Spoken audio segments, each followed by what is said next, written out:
And welcome back to the Smoke Pit. My name is Katie Torbach. I am the president of 5051 Veterans, and welcome to the Smoke Pit. Tonight, we have a specific topic that we are going to talk about. We're going to try and stay focused on that. We might go off it. But tonight we want to talk about money in politics. And the reason being is that we have Mayhem here with us. And Mayhem is not only a very good friend of ours, my personal friend, he runs money out of politics. So, Mayhem, why don't you introduce yourself? Yep. Hey, I'm Joey Gray, known as Mayhem online. I founded Money Out Politics with an attorney out of Georgia. You guys might know her as Lawyer Bay. And we really wanted to focus in on what we would say is the arsonist in this country. There's nonprofits and there's movements putting fires out all over this country, right? Huge things that are going on, right? Kidnappings on the street, as we've seen. There's these wild things that are so far outside of I think what our Constitution allows for. And on many of these fires we're finding we can tie to money in politics. People turning a blind eye, not voting their conscience because donations matter more than integrity does, than doing what's right for the constituency, than the American voice being heard, right? And the best example of this that you can give is money in politics, because this is something that polls 86% across the aisle. We agree on it. So why isn't it done? That's the question we have. And we're finding some very creative ways, and we're linking in with some people that are finding some very creative ways to get it done, right? So previously, there's been this large push to overturn Citizens United. And I think that, it's a great endeavor. I don't think we'll ever see that with the composition of the Supreme Court as it stands now, right? And so we were looking for other ways. We looked at constitutional amendments, and of course we have one on the floor in the way of move to amends, the We the People Amendment. And I would direct you to movetoamend.org to read that. It's fantastic. But then we recently happened upon another effort in the money out of politics space, very important, where they're targeting this through corporate law, state by state. And it's brilliant. Heavily involved in that was, now with Harvard University, Mr. Tom Moore, also served on the Federal Election Commission. And he has linked in with the Transparent Election Initiative. And both of these guys are going to be on the Disorderly Conduct podcast with us tomorrow at 11. We'll be recording with them. As will Professor Eric Siegel, who is the director of constitutional law at Georgia State University. So we're going to be kind of having this discussion about the specifics, and we're going to be fielding questions from folks regarding the Montana plan, because the Transparent Election Initiative is doing this in Montana. And they're using transparency laws, and also this law targeting election spending by way of corporate law, because as we know, this stuff is all managed by the state. Corporations serve at the will of the state, at the pleasure of the state. And so states, we find, absolutely have the right to say, and you can't donate to elections if you operate as a corporation in the state. And so it's kind of a way to get around Citizens United. And so we're watching this very closely. We're going to be digging in, I guess, into the nuts and bolts of it. The challenge is how we get this word out and start these initiatives across the country. I think right now we're looking heavily at starting in Oklahoma, right? Take and transplant what they do for success, their recipe, and transplanting that over into Oklahoma. And then if I have anything to say about it, North Carolina. We know that's where you want to go. I mean, Carl's there too. Money in politics takes away the voter's voice, and elections cost billions of dollars. The 2020 federal election cycle costs about 14.5 billion, and the 2022 midterm elections cost about 9 billion. So we're talking about like a lot of money involved in election cycles, right? And not a lot of that money comes from American donors. It's actually less than 1% donate to campaigns. So 99% is coming from corporations. Uh, but the problem in our elections is that running for national election cost a shit ton of money. Yes, it And, does. I don't know about y'all, but I like those grassroots candidates that like Bree Woodson. We had her in the smoke pit. Angie Nixon here in Florida is running for Senate against Alexander Vindman, and she's a grassroots, or Bernard Taylor, or Mark Davis, or all of these small candidates across the country that just Marlon don't. Kinzer. Yeah, yes, God, we love her. Yeah, That brilliant. they don't accept PAC money, Yeah. right? But they're great people, and they like Jen Brothers out in Pennsylvania. Like she's one of my favorite people running, and she's not a vet, but she's one of my faves. Um, and they don't accept like PAC money. They don't accept corporate money. They only accept single donors. Yeah. And when we're talking about billions of dollars spent in an election cycle, I mean, I think it's usurping the will of the voter to have all of that funding come outside of the voter, themselves. Yeah. Yeah. Totally agree. And it's been a frustrating experience, and I know it's a frustrating experience for people. And really, what we're doing is a disservice to districts. One thing that we found, I was up there with, my co-founder. We spent a lot of time in DC over the summer, and the consistent theme we heard on both sides of the aisle, because we talked to senators, we talked to reps on both sides of the aisle, and the consistent theme we heard is it is miserable here. All we do is raise money. That's what we spend 80% of our time. We're understaffed in district, so a lot of the problems we have in district we're not equipped to handle. We don't have the budget to handle, and we're spending 80% of our time on the hill, trying to keep the lights on. And you talk to these chiefs of staff, which we did, and they're people just like us. They're managers. They've won an election. They've come to DC. They've transplanted their staff to DC, who have families. And if you don't win re-election, you uproot all those people, and they're all out of a job, and those families are, what are they up to? And so it's it's very difficult. It's not the simple, well, why don't you just do this? I mean, these are people that are working for each other. And so it creates a very difficult situation. And I think the key is simply to limit the amount of money that can be spent. I agree. I mean, Tom, Carl, what do y'all think about limiting through corporate law, like preventing corporations from spending money since they incorporate in per state? They don't incorporate nationally. So I come at it from a different perspective, right? I come at this from the perspective of, is money, the overbearing amount of money that we put into politics, is it bad? Absolutely. I agree 100%. But I also view this from the point of view of, we, the voter, kind of fail at holding our representatives accountable. And what I mean by that is, we don't look into what our representatives are doing or voting or saying or acting or behaving. We don't do the research to identify whether or not that they are taking big donor money or taking money from APEC. What we do is we say, oh, it's the money in politics. If we didn't have money in politics, we'd have better representation. Well, the reality is that for me, if we had better voters, more informed voters, we'd have better representation. And I think that right there is fundamental to what we need to do, in addition to eliminating the special interests and the corruption, which is why I put so much focus on voter education and voter information and making sure that that information is there. So I agree that I think corporate laws are the way to go until we can get a federal government that's more attuned to what the people are looking for. But I also think that we need to approach it from a voter responsibility perspective. Yeah, and I think, and I love that you brought that up, and it's one of the things that we talk about heavily. And I know Tom and I have talked about this pretty extensively. also, it's kind of it comes down to what you're doing in communities also, right?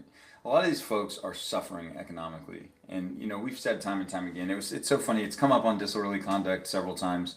But one of the things we say on there, you hear one of our guys say, one of our host Fingers, he says, you know, people forget that before he gave the Sermon on the Mount, Jesus fed the people, right? When people are hungry, they don't give a fuck about what you have to say. You know what I mean? And so, and there's a lot of that going on within our society, right? And we say hungry as an example, right? They're going without things that are on Maslow's hierarchy of needs, let's say that. And that's ridiculous in these United States, I think. Yeah, I mean, free and fair elections is free and fair elections. I mean, it's not a fair election if you have to spend billions of dollars to get on the ballot. That means you're not even in tune with the people that are voting for you. So, not only just that, the education part, which Carl mentioned was pretty big, but yeah, I think it's time that we start electing officials that are in tune with their communities, not out of touch with their communities.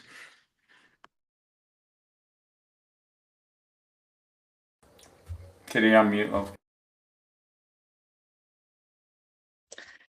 With all of this money being involved in politics, right, is our elected officials are spending an amazing amount of time raising money, right? Like they have to spend hours a day fundraising instead of like meeting votes or meeting with other legislators or actually legislating because that's what they're paid to do, right? But we have elected, especially when we're talking about, because I know we talk about term limits in here sometimes, when you have an election cycle that's every 2 years, right, for the House. And I understand why we do that in the House is we're trying to get, new ideas and have those people spend time in district. But when the election's every 2 years, you're spending what, a year fundraising and then a year campaigning? And it's, campaign viability often depends on financial backing rather than public support alone. And then this creates incentives to focus on large donors and wealthy networks, which then diminishes our vote. And so, I think I am always attuned to grassroots campaigns that don't take corporate money at all. I always like to hear them out, especially in the smoke pit, because they're not going to get that big donor money to get on TV. Right? I also think we have the education component of it. It's your responsibility to find out who's running in your area. And I'm guilty of this. I went to a town hall the other day put on by our local indivisible groups, and I thought I knew who was running in my district. And then when I went to this town hall, I was like, who are those people? And one of the guys on the end was a veteran, like 20-year Navy vet. And I was like, what? And so I think that it's a dual-edged sword of we have to educate ourselves, but we also have a campaign funding issue and a fundraising issue. Yeah, and that's why, I think I love what you've said, Carl. I've always said if you only approach a problem from one angle, you're going to fail, right? It's the same thing with the border. It's the same thing with everything. We have to take this voter education bottom-up approach as much as we've got to target law. And when I think about targeting law, we could target, well, you're not allowed to spend, and let's make all these rules. One simple rule that we could make is simply cap it at a reasonable amount. Yeah. Right? Cap it at a reasonable amount. Cap it at an amount that whatever you're running for can be done through small donations. And you just have to be wise about it. And then perhaps support that with a few laws where, like they do in Europe, if you've got candidates that make it, beyond their state and then they're to the national level, they get bona fide airtime to talk in long form to the people that they're looking to support, looking to represent. And there you have it. I don't think it's that much of a big change. This is the limit on what you can spend. And the good news is you get your name out nationally because we're mandating by law, right? You get a set amount of time on the airwaves. per candidate. And we figured out a system to do that. I don't claim to have the answer, but they do it elsewhere this way, right? And I think that's the only way, because most of us only hear about a candidate. If you were a rock star in, Oregon, I've never heard of you. If I live in North Carolina, I don't know who the fuck you are, right? And so I think that it's important to think about that and make sure that we have a system for getting them on the national stage, and then giving us as the voter an opportunity to hear, not just I'm going to do this and I'm going to do this, but how you're going to do it in long form. Like give me 10 minutes, right? Tell me how you're going to fund it, right? Tell me how you're going to garner support for it, and then we can make relatively informed decisions. And then you've been on national television saying that shit, right? So it's pretty easy to hold your damn feet to the fire, isn't it? Because you said that in your slot, right? So I think we get a better result out of doing things like that. I just think we have to be thoughtful about these things, and we just refuse to be, because we're so entrenched in this bullshit ass system of pay to play.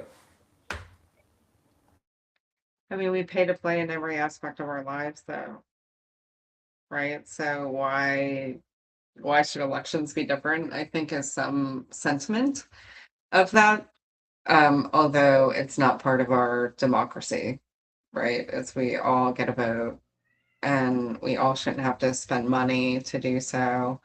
And then wealthy donors often have very different interests than somebody like me, right? Like, so I think if we cap it at a certain amount for everybody, like we do on the personal donation side, then it makes it somewhat even. Because even when we're talking about like corporate money, right, is I own a small business, and there are other large businesses in my area that I could never compare with donating money, like never, to a politician here locally, or like a city council member or the commissioner or whatever. And then of course they're going to favor those large companies, and you see that here locally, and you see it across the country, where one large business is buying up and acquiring all of these smaller businesses in the area, and then they become a voting block of power in the business arena. And then it is pushing out people like me, that I own a small business, and I care about, like, I have a plumbing business, so I care about plumbing licenses, and how are you doing that, and why is it so expensive to get a plumbing permit these days, and why do I have to jump through 10,000 hoops to pull a permit to do a plumbing job? But when you have a conglomerate that has bought up 16 smaller companies in the area, and now they are lobbying state governments to make it harder for small businesses to accept, like, to live in the area, like myself. Like, it's not only elections, it's everything around us, right? Like, so when you talk about housing, right? We all talk about affordability and money and stuff like that. Like, well, the housing lobbyists is why shit is the way it is. And BlackRock and all of these monopolies that exist. And it's because all of these people hold so much wealth that they're influencing elections.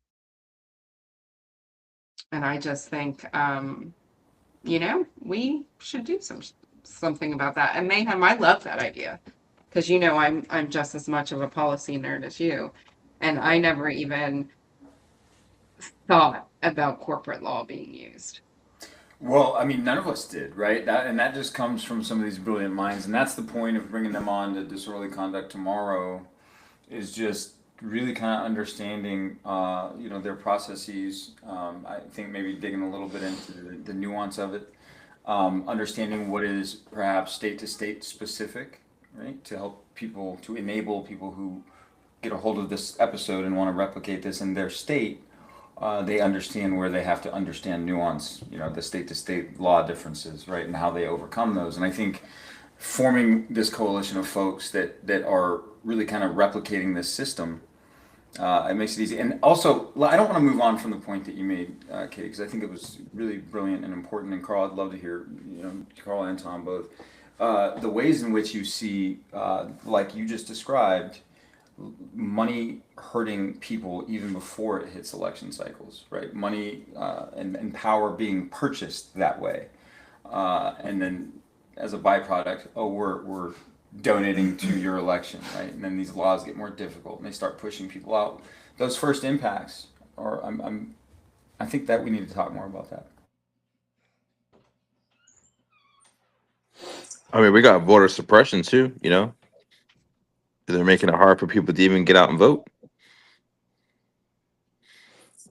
Yeah, I mean, so a couple of things. I would go further, Mayhem, on your discussion about mandating airtime for national level candidates, but I would say even at the state and local levels, state and local broadcasters networks should be required to provide airtime for state and local candidates, solely for the purpose of allowing those state and local candidates to get their name out there for free in a manner that actually works.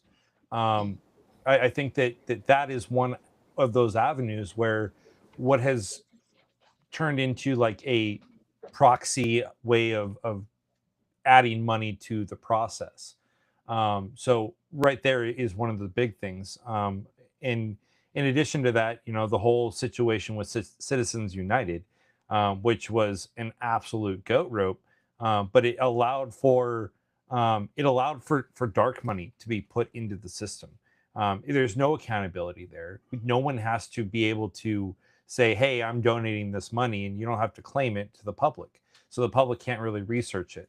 And then on top of that, you look at my representative who last year alone missed 10% of all of the votes on the House floor, and is still the number one for the state fundraising Republican in the North Carolina Republican Party. And yet he seems to not represent his people. But because he has millions of dollars in his coffers, somehow he's able to retain his seat because no one runs against him. Because why would they? The Republican Party isn't going to put anyone up against him because he's raising money for them. So I like I said, I agree that money is one of the root causes, but what would happen if we educated the people on what their representatives are actually doing? Which is why, Katie, I created the Archivist so that we can start building that up and building that knowledge base. Yeah, I lost my train of thought. Sorry. Well, I'd say one thing: they'd be lobbying for impeachment. They'd be getting out to D.C. or their congressional places, and they'd be saying, "Hey, like, what are we doing here?" They don't. The people don't realize how much power that they actually have. Mm-hmm. Yes, people don't realize how much power they have.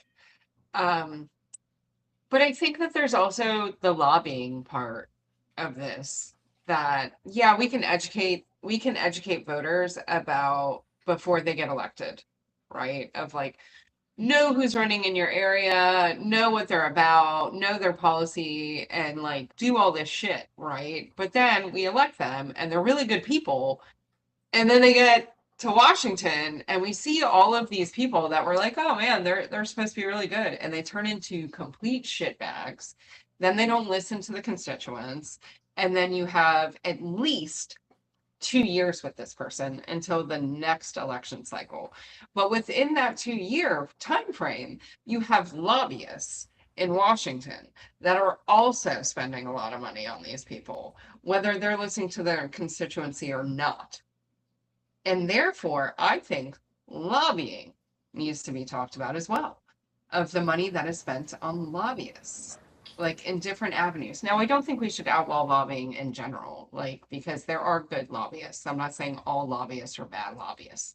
There are good lobbies out there, but there is an amazing amount of money being spent in lobbying. And the biggest one we all talk about is AIPAC. And look at what that got us. Iran. So like, I would argue with you that I think lobbying should be outlawed completely. I don't think we should have lobbyists. So hear me out on this. I don't think we should have lobbyists on the Hill whatsoever, because our representatives were elected to represent us, right? So Greg Murphy, who is my representative, is supposed to represent North Carolina 3rd Congressional District. And if he is up there with lobbyists being lobbied on national issues that don't apply to North Carolina 3rd Congressional District, he don't belong in that seat. And so I think lobbying as a whole needs to be eliminated, because what's going on right now is that these members are getting up into Congress, our senators, our representatives, they're getting up there and they are forgetting that they are representing their state and their district, and they're lobbying on, or they're voting and working on behalf of this. I'm a United States senator and I represent the entire United States. No, you don't. You represent the people of the 3rd Congressional District of the state of North Carolina, period. And what you should be doing is voting based off of their well-being and their welfare, period. No questions asked. I agree with that 100%. I mean, because my representative is Aaron Bean. And I always tell people, Aaron Bean, he's not controversial. You're never going to see him in the news. Like, he's never out there doing anything. He sits on the DOJ committee, which sucks for us. But the problem with Aaron Bean is that he doesn't legislate. He doesn't earmark any funding for our district. He doesn't go out and champion, our district and the initiatives we're trying to do for infrastructure and things of that nature. But he sits on the DOJ committee and he takes a bunch of pictures with veterans and puts them on Facebook like he's doing something, and it drives me nuts.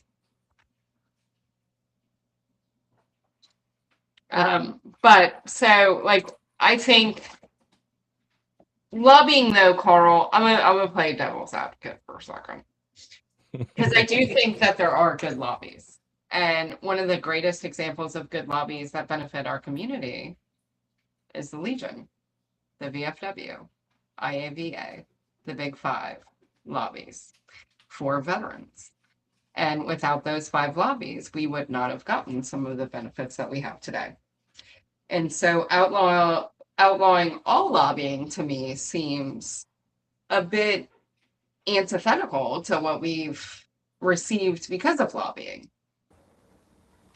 Yeah, I was going to be, certainly that guy. I'm going to break out a little, because it is our constitutional right to lobby. But I do think that we need to regulate it a little bit. I'm fully in agreement.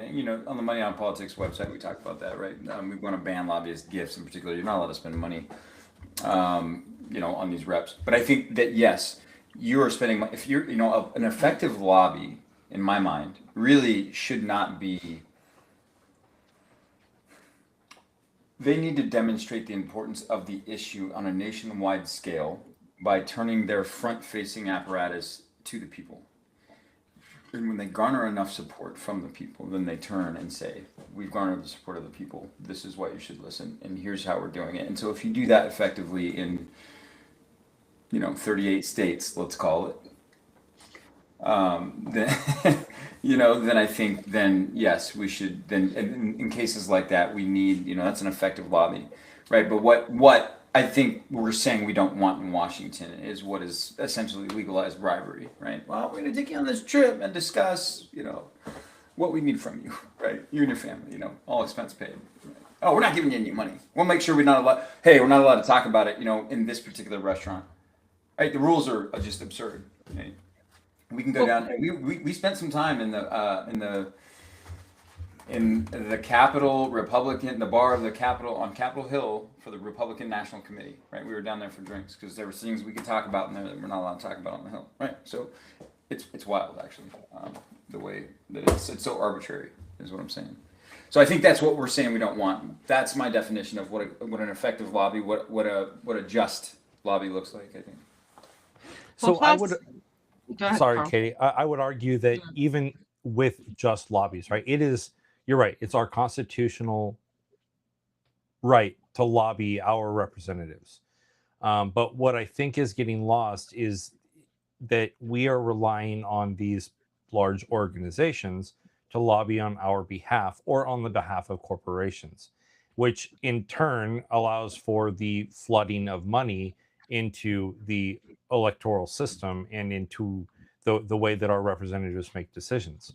I would argue that again, lobbyists should not. If there's going to be a lobbyist, that lobbyist needs to be in the local districts. The lobbyist needs to be focused on how does what I'm going to lobby for to this representative, how does it affect the representative's district or the representative state? Because anything other than that is antithetical to the way that we should be running our government. But even more importantly, how hard is it for you or me to go up and actually sit down with our representative versus how easy is it for someone with a couple $1,000,000 in their back pocket to go up and have a chat with the representative? Which one Right. gets respected more? Oh, and we saw that in full force on the Hill, and we've got at the time our marketing guy, you guys know Sean, great guy. He said often, and we won't say more than that he could send an email to a rep, and if it came from his personal email, there would absolutely be no response. But if he sent it from the company that he worked for, right, which we'll call it an adjacent industry, if you send it from that, oh, right away, can we get you in, right? Because donor, right? And so, just it's really kind of absurd. But I do think, and this is something that, okay, so this is how I think limiting spending fixes this system, because the only thing that you can afford to pay attention to, right, and the only way that a lot is if they garner the support of the voter. If a lobby has garnered a overwhelming support within your district, right, your electing body, and you say no, well, then you're turning them down directly. I think that's an effective lobby, right? And it becomes the most powerful apparatus at that point because money is no longer a thing. So, it's happening at grassroots levels is my point. That's where that support has to be garnered because there's only so much, and perhaps you're out of money to spend at this point. You really have to start listening to the people. And I think there's platforms that you can build that get this done effectively. Right, we're in an age where I think we can create platforms that make it easy for these reps to communicate with their constituency, and I think we're working on some of that right now, actually. Carl, what do you think about lobbyists for labor unions? Oh, I don't think I don't think they have a place on Capitol Hill. I think that again, I think lobbyists, period, should be lobbying their representatives on behalf of their state or district in the state or district.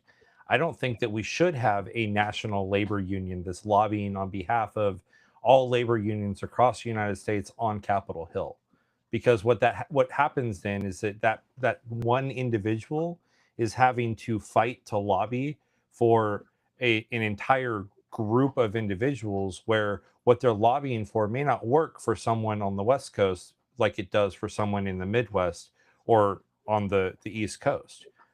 So what I think that needs to happen is we need to reevaluate where we allow the lobbying to occur. And I do not think that it belongs on Capitol Hill. I think it needs to be brought back to the districts and the states, because that's where the impact is going to be had, and that's how you allow for your senator or your representative to actually have a focus on what they are or who they are representing, and allows them to cast their votes and make their decisions based off of who they are representing rather than what the lobbyist is telling them on the Hill, if that makes sense. I like that idea. I mean, I know there's like here in Florida, right?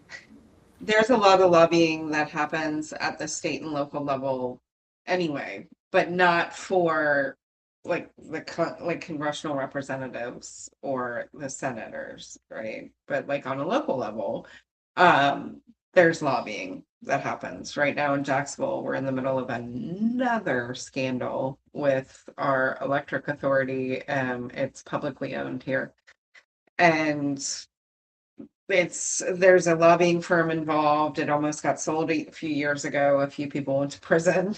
It was not great. And at all. And they're back in the news this week for the same shit. And so I agree with you on a certain level about lobbying being outlawed anyways.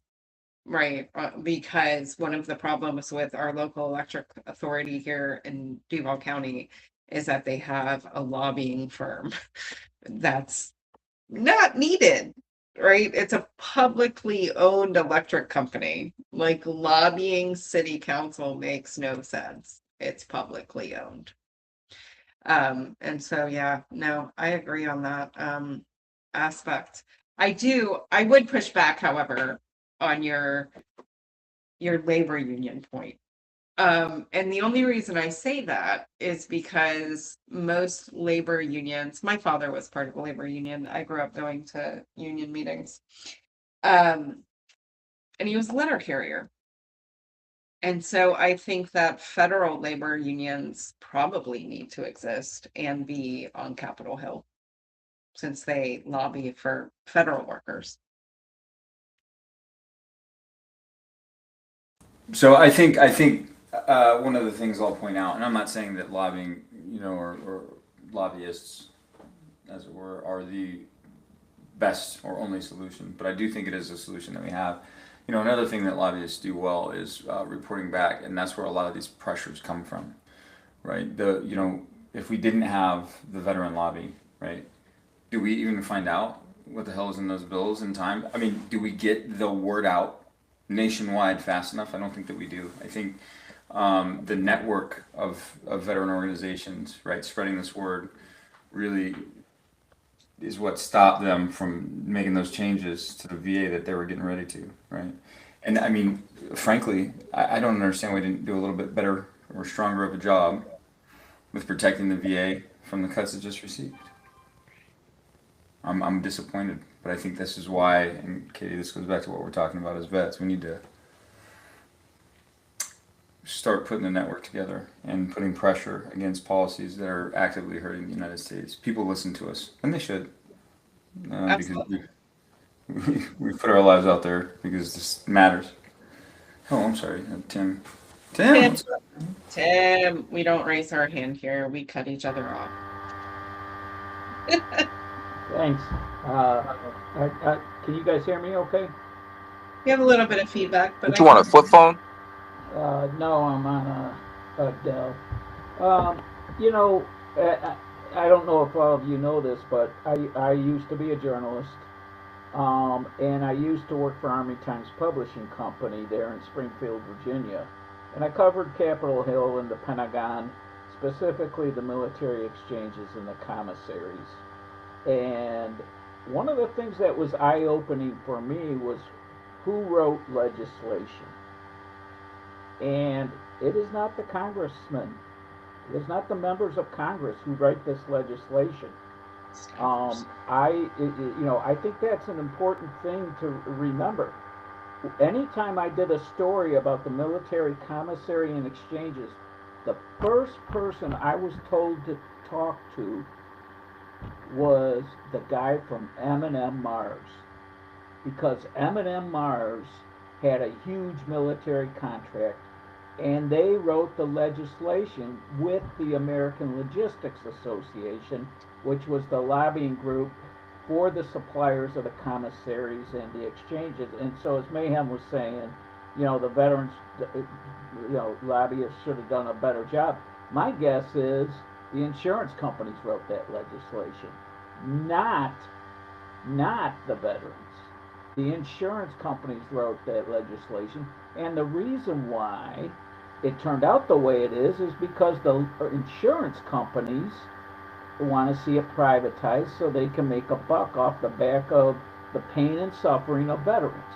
And so, I always kind of chuckle because this was 1991, 92, when people say, oh, I'm going to drain the swamp and stuff. People don't realize how deep the pockets are in that swamp.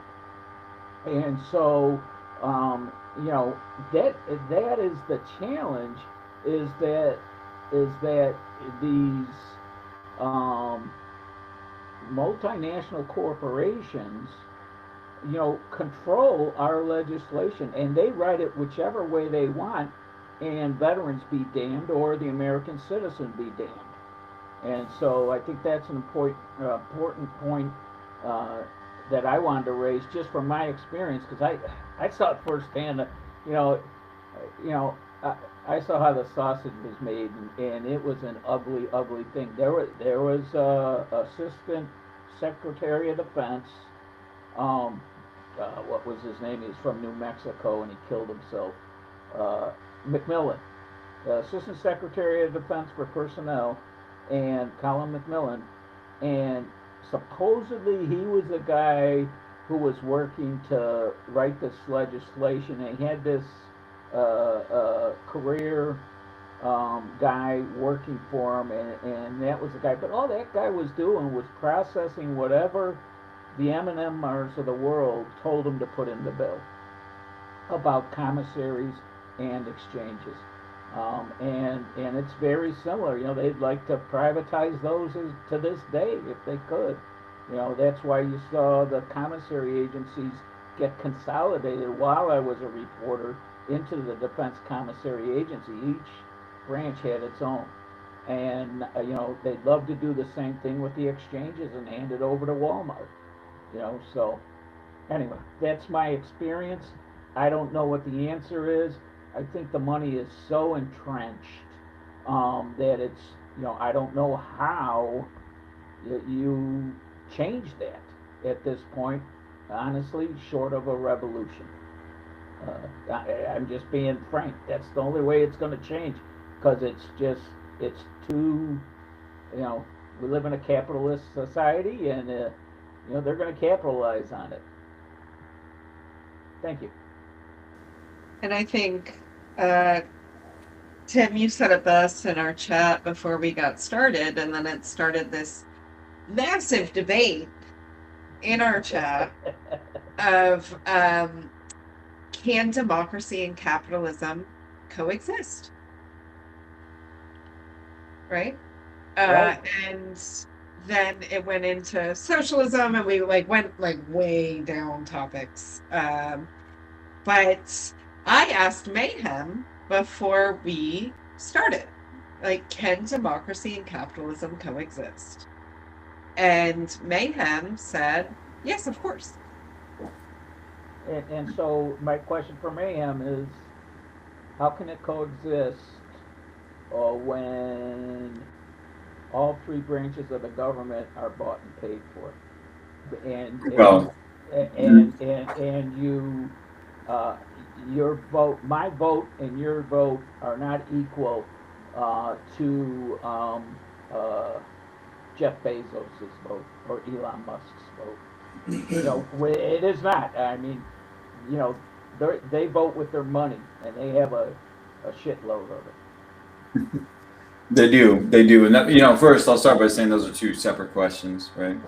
Can they exist? Can they exist together? Absolutely. We see it successfully done in many parts of the world. It's not being successfully done here, and I say the answer to that question is, in my estimation, thoughtful regulation. Yeah. The problem is that we have too much regulation here, not enough here. Regulations that don't have the impacts that we want them to have here, right? Not thoughtful, right? But there are certain things that you can see successful societies, perhaps societies older than ourselves, have solved these problems and made this work for everybody in their society, or most people in their society. I mean, of course, nothing's perfect, but it is doable. If, as you said, things are not bought and paid for. And that is the problem that I think we started out talking about when we say, I think the answer to this problem is not, let's, make sure that, people can regulate, but we just make it simple. This is the most that can be spent on this election, this election, this election, this election, and it's just across the board, right? And enough to get the word out, right? Not enough to hire door knockers and drown out the competition, right? So you're going to be smart, and more importantly, you're going to be effective, or you won't last. That's and it's a simple way to go about this, and it's a simple way from too much influence occurring by way of huge amounts of spending like we see now, because we've got to get out there and we've got to drown out the other guy. That's become the mission, instead of we've got to be really good at our job, we've got to be really effective for the people, otherwise they're going to vote us out. No, it becomes we've got to raise enough money to drown out the other. So I went and visited Congressman Jim McGovern's office in Worcester, Mass.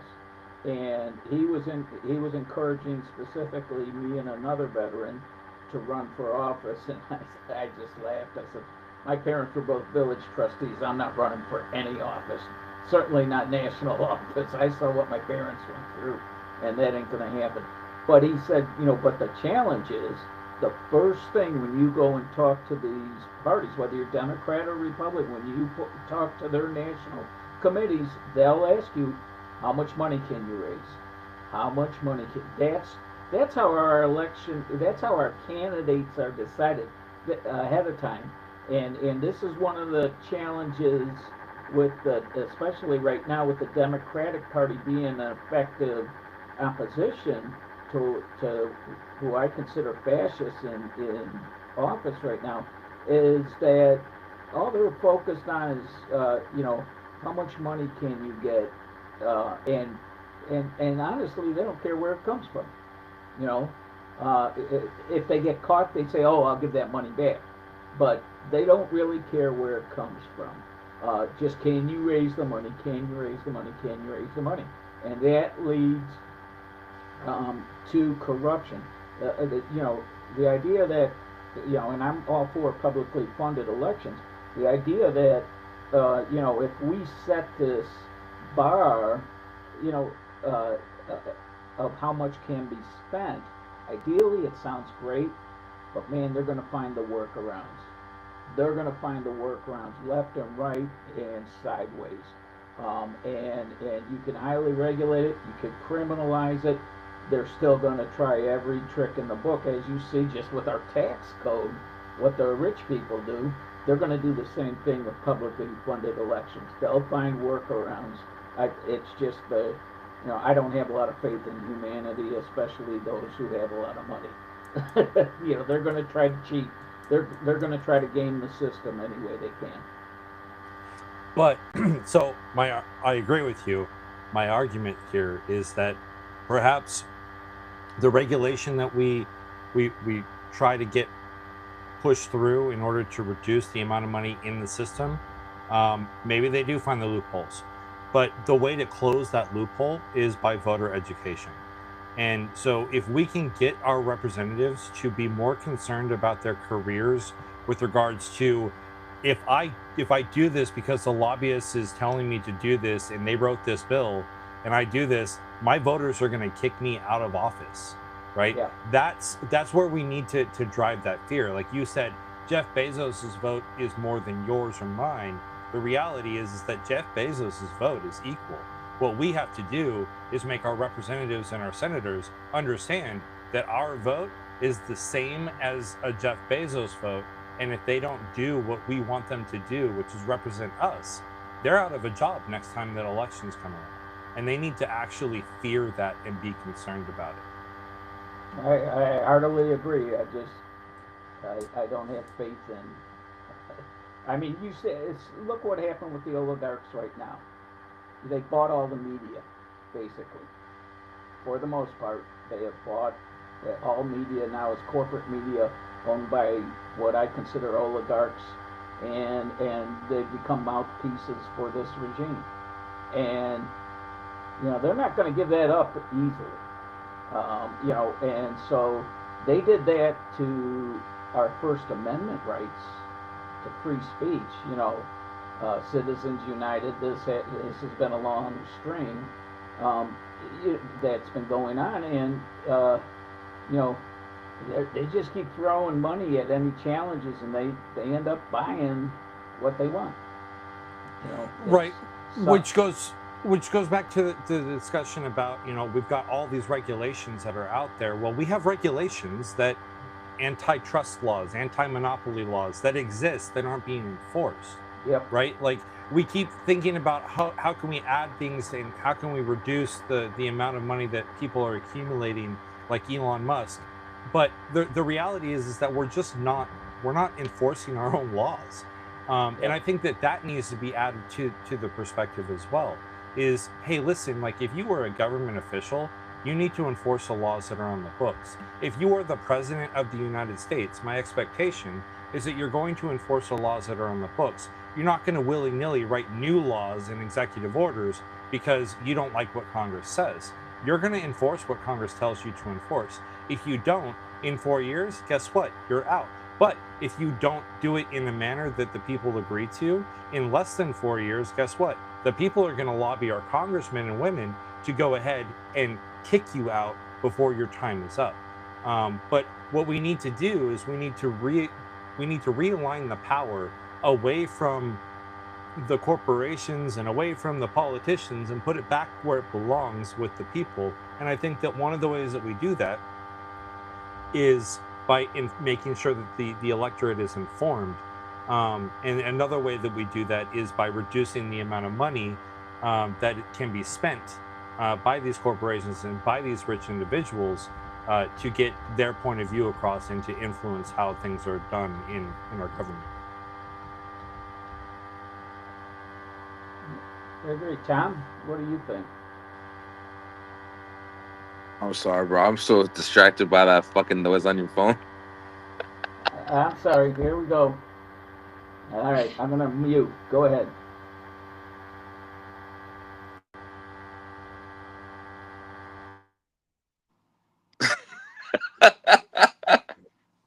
Yo, to be honest, man, I've been just zoning out over here. What was the question? Cute. Listen, my PTSD is going wild the past couple days. I am not in the right fucking place right now. Never mind. I said that in Gilda Radner's voice. Never mind. Wait, what'd you say, Tim? I said never mind. Never mind.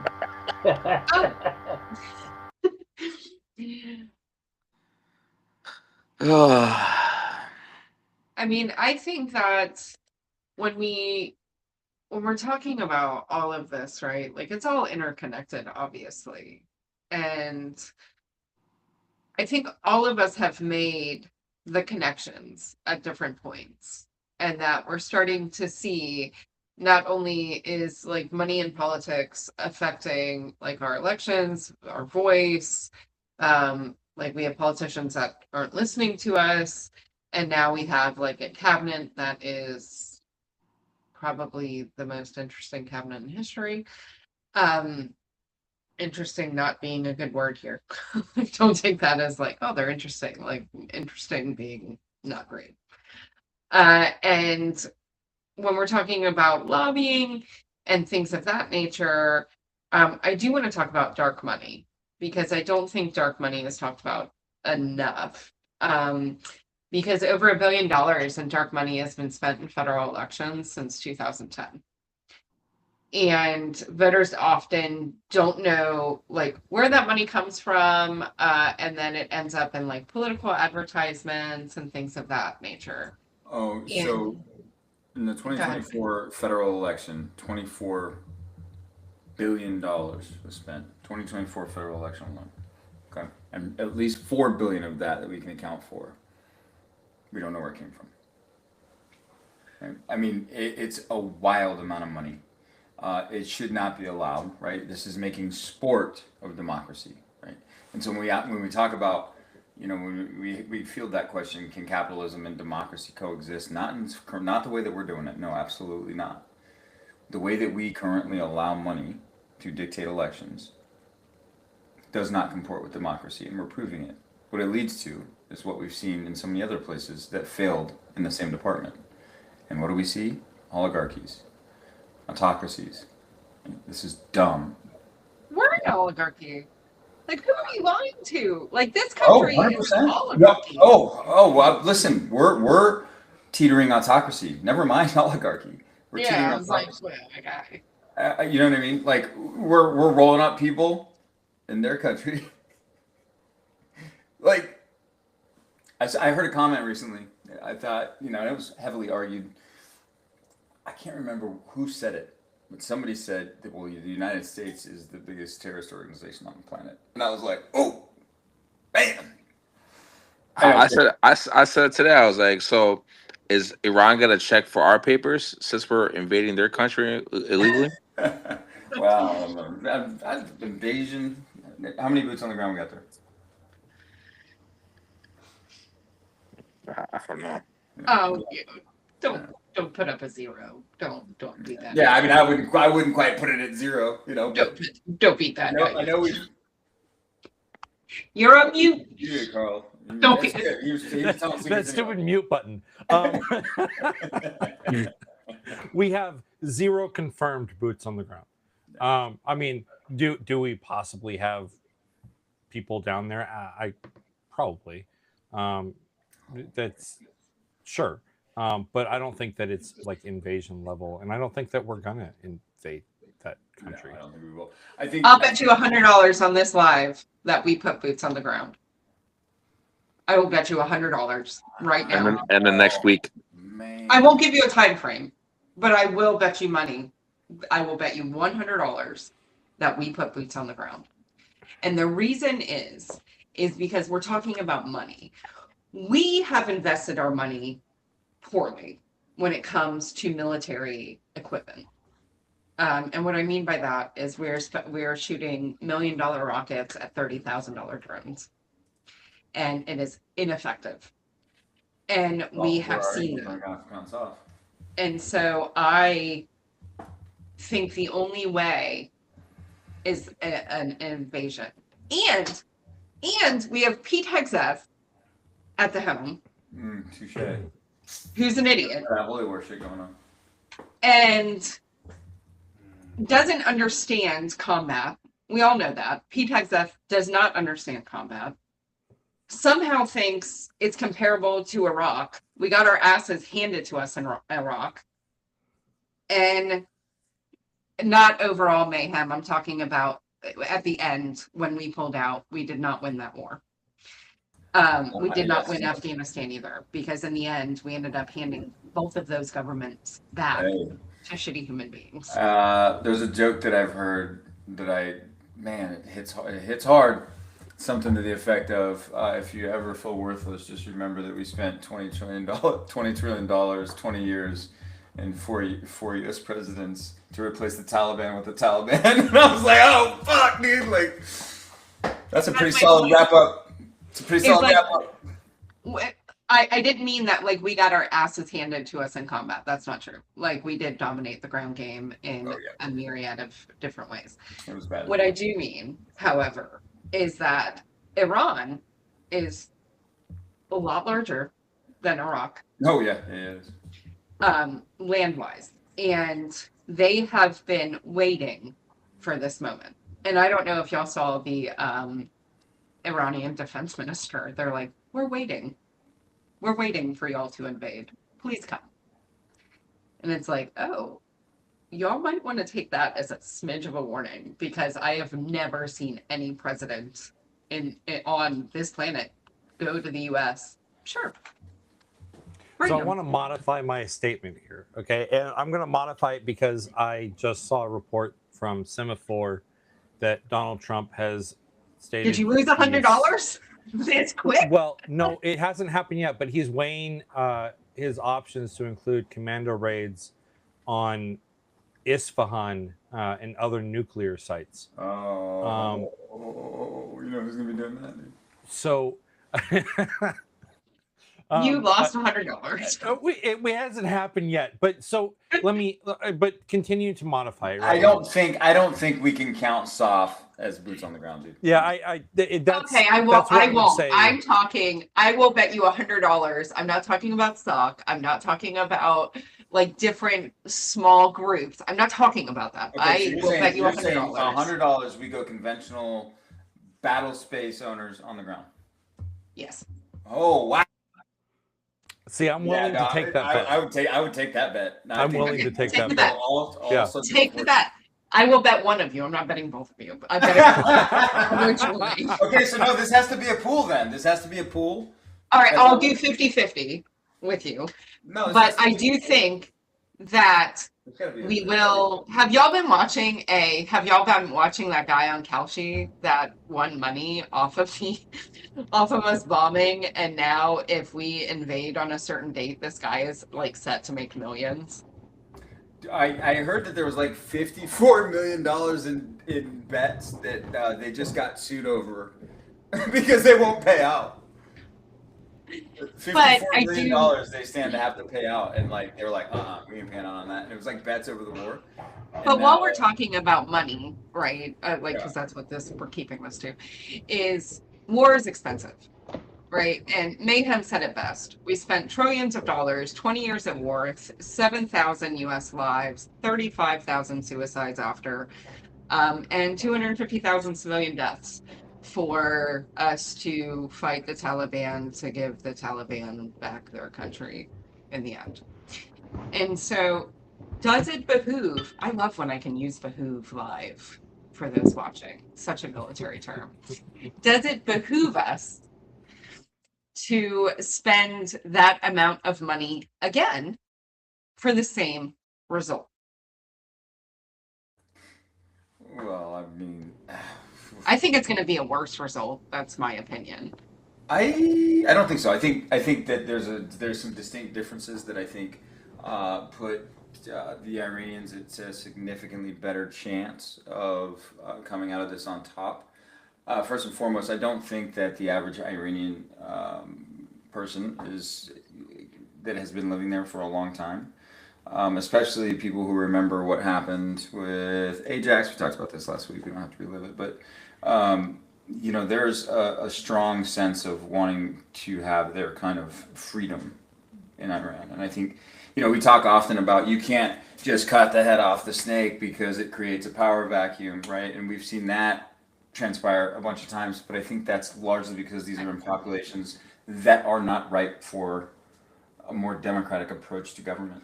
And it's really, I think, a sense of the fact that they have a strong sense of justice there, and they, at the lowest and widest levels, because of, frankly, many of the difficulties brought on to the parts of Iran were brought on by our sanctions during the Obama administration. But you see far-reaching effects of those things. And so I just don't think that, I think that this has the potential to turn out differently, right? I think that there's a potential where what the Iranians want is somebody that naturally is more progressive and that they support that.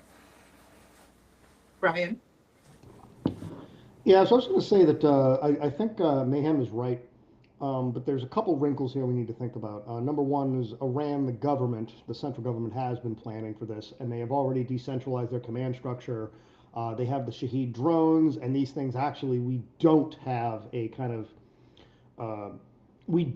good counter to this on the economics, and this is kind of the vulnerability of the American military because we depend upon like high cost, deep penetration sort of strikes, and so we can do shock and awe in like the first week, and then we run out of missiles.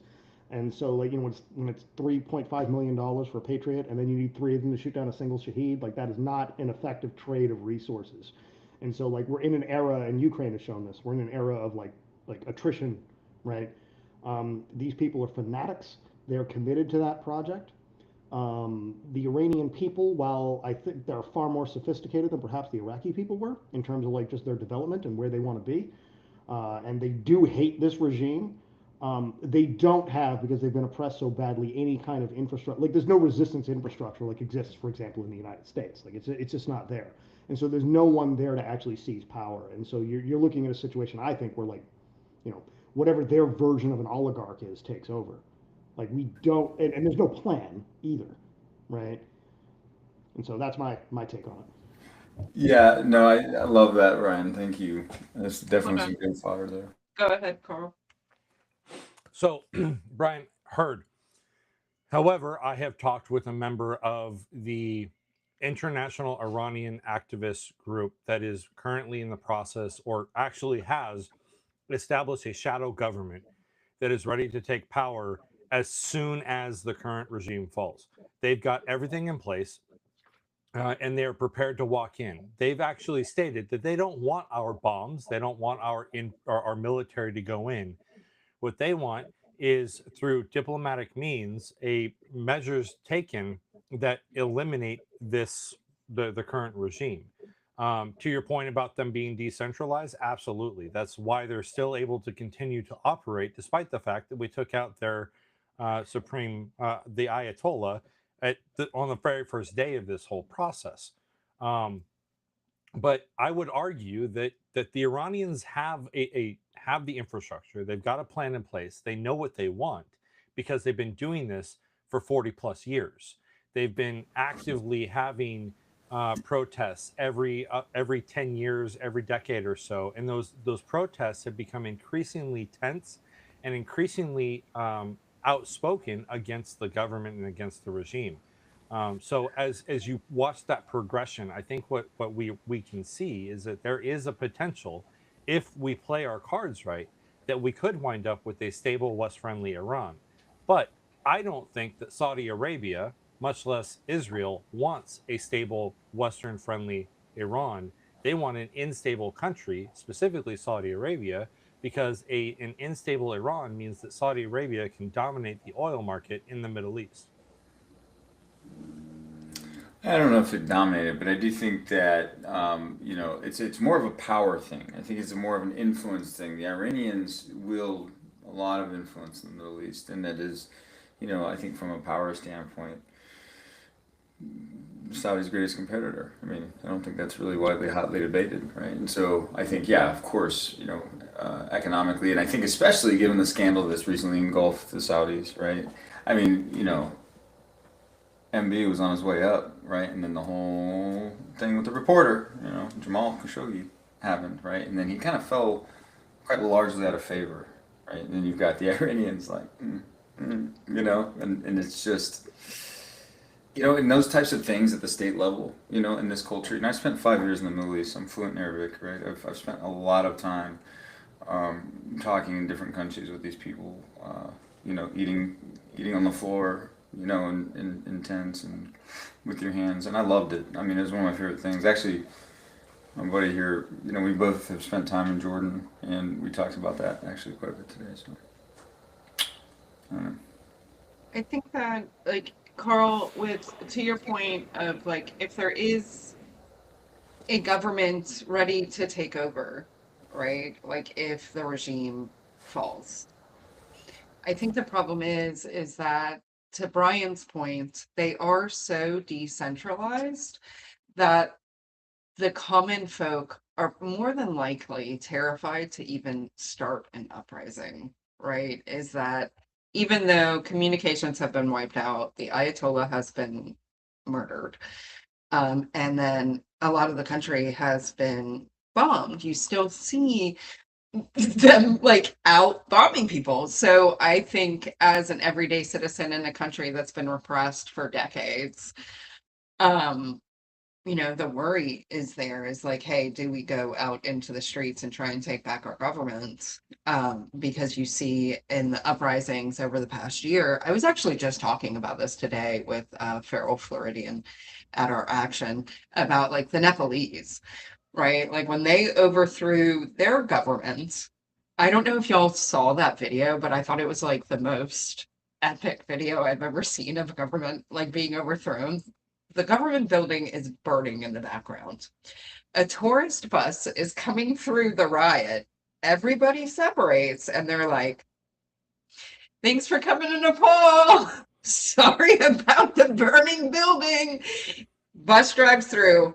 They go back and start burning the building back. And I was like, but that's because they knew. Yeah, I know. I was so impressed with that video. I was like, oh, good for them. It's like, thanks for coming to our country. Sorry, we're in the middle of an overthrowing our government. Please come back. I wish that for the Iranians. I do. Like, I hope that for them. I want them. You see the repression. You talk to Iranians here. I have here locally, although I got in a screaming match with one over policy. They're genuinely happy about that government being overthrown. But they are also worried about the aftermath, especially with our government's involvement. Because every time we do this, whether it's in the Middle East, South America, like Afghanistan, we create power vacuums that always come out 10 times worse. Yeah. And are we going to do that again here? I mean, this is also a hard situation to navigate if you have a competent administration. So if this was happening underneath, say, like a Biden or Harris administration, for whatever reason they decided this was the right thing to do, I'd have some confidence they would do it right. Or even like a Reagan administration, I think they could probably stick the landing on actually making this not fucking explode in a horrific way. I don't think that's possible under Trump because of the way he thinks about this. Like he's not a democratic leader. He's an autocratic leader, and we all know that. That's why we're doing the movement. He's like this is like a mob boss like ordering a hit on another mob boss. It's like okay, great. Like one guy killed the other guy, and whichever team you're on in The Sopranos, you're rooting for him. But at the end of the day, these are all fucking bad people. Like there isn't going to be a good outcome because they have no incentive to create a good outcome. Like Trump doesn't give a shit about democracy. He's not trying to create a democracy. He's trying to create a client state. And so is an opposition, which is, I would argue, motivated to have like actual democratic processes. They're like, small L liberal, and they want like process and, sort of, divided government and, authority of the people. Like that's not going to flourish under him. He's going to say, okay, well, great, I'll stop bombing you if you, fucking cut me 10% of your oil reserves or whatever. Like there's going to be some bribery. There's going to be something involved that is just rancid. And if you get a guy like Zelensky in charge of like Iran, like someone with that kind of moral character, like they're not going to take that shit. They're going to fight, right?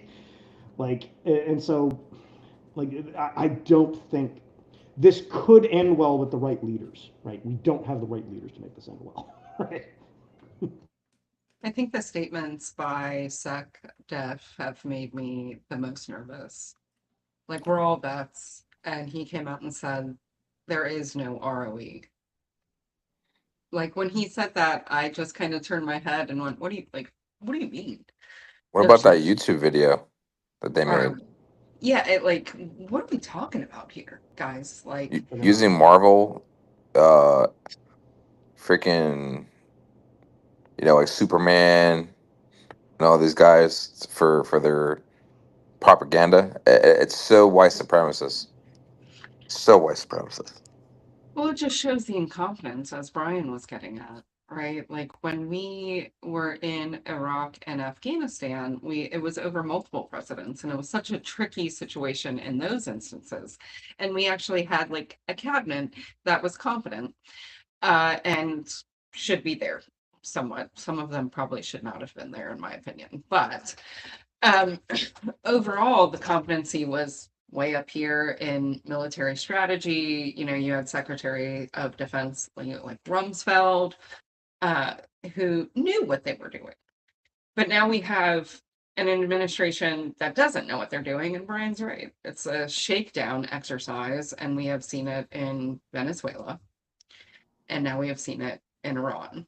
And both countries are large oil-producing countries. And they're also firing our best trained individuals to lead us into the fight. Yeah, so I was just about to bring that up. Is I was an intel analyst for 20 years, and I looked at the way that we went in and the way that we attacked. One, our basic training as intel analysts in the Marine Corps was focused on that specific country, and so the way that we attacked, the things that we did, it looked quasi familiar but not really familiar. And what kind of struck out to me or stuck out to me was the fact that it looked like it was a well-planned initial strike without any thought to what the repercussions would be. And if you examine, like, I don't know how many of you are familiar with artificial intelligence, but artificial intelligence will give you really, really good, well thought out initial plans, but will fail miserably when it comes to dealing with the repercussions of second and third order effects. And what it looks like to me is that this administration literally used artificial intelligence to plan and does designate targets that the military executed because the artificial intelligence said you should do this, but there was no follow-on thought process behind it, so no one came Okay. back and reinforced it. Okay, so look, I was not necessarily going to bring this up. This report, as of yet, is unconfirmed. However, we have been able to confirm that some of the details do line up, and that is to say that we are hearing that the Israeli state managed to infiltrate by way of dental work from an intelligence perspective. And this is how they were able to target these leaders. They also happen to be the leading manufacturers of titanium implants.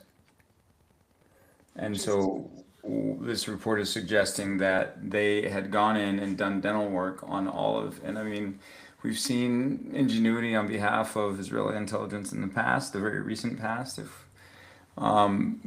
So what we're hearing is that is how they were able to ascertain where all of these targets were simultaneously, thus having this operation. Tim comments, yet another reason why I hate to go to the dentist. Well played, Tim. Well played. That's, that would make sense. I will give it to the Israelis on one thing. I don't like giving it like a lot to them, but Mossad is next level. And I was reading this thing recently about like Iran specifically, that their Mossad like intel people were all Mossad agents. Like the head of like finding Mossad in the country of Iran or Mossad. And so it's like, oh God, y'all are fucking intense. And Dude. Yeah, I like watched a whole thing about the pager incident, like a really in-depth like Yeah. documentary on how they did that and how they acquired the company. And then I was just like, Jesus Christ, like brilliant. Gotta give it to him. Like that's So I here's something I think, and look, I'm a systems thinker, right? How do you get here, right? This idea is born somewhere, but in order for an idea like that to be born and understand that you can do it, you have to have an understanding of where you're starting from a resource standpoint, right? If I cook up an idea to go into China and fill in the fucking blank, where am I getting somebody to play a Chinese national? You know what I'm saying? And like, for people to go, yep, that's a good idea. Everybody's on board that we know we have this resource available. And I think it's largely available to them because, and I think this is something that people largely forget about the Middle East, specifically Israel, is that this is a place where Arabs and Jews have lived for centuries together.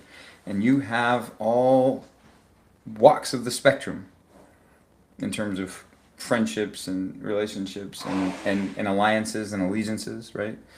And we've saw it. If you look at the story of Eli Cohen in Syria, it's one of the most exciting stories you'll ever read.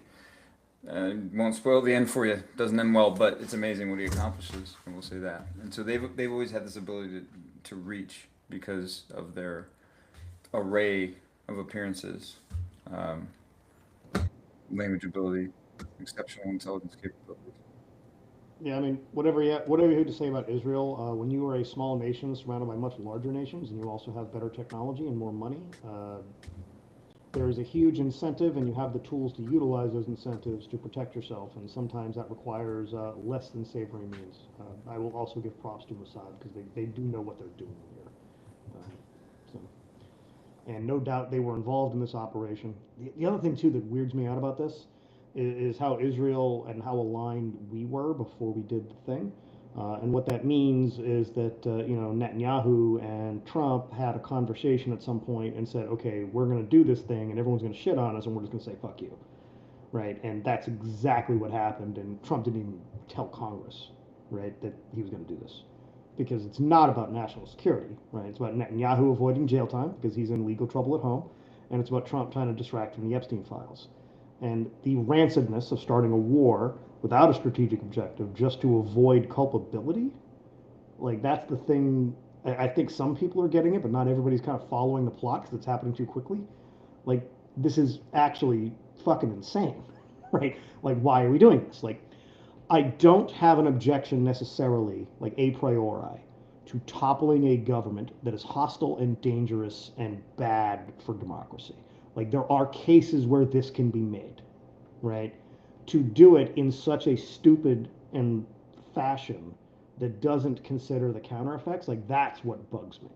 Like the Iranians are not our friends, right? We should be containing them. They are a dangerous regime. All of their people around them hate them.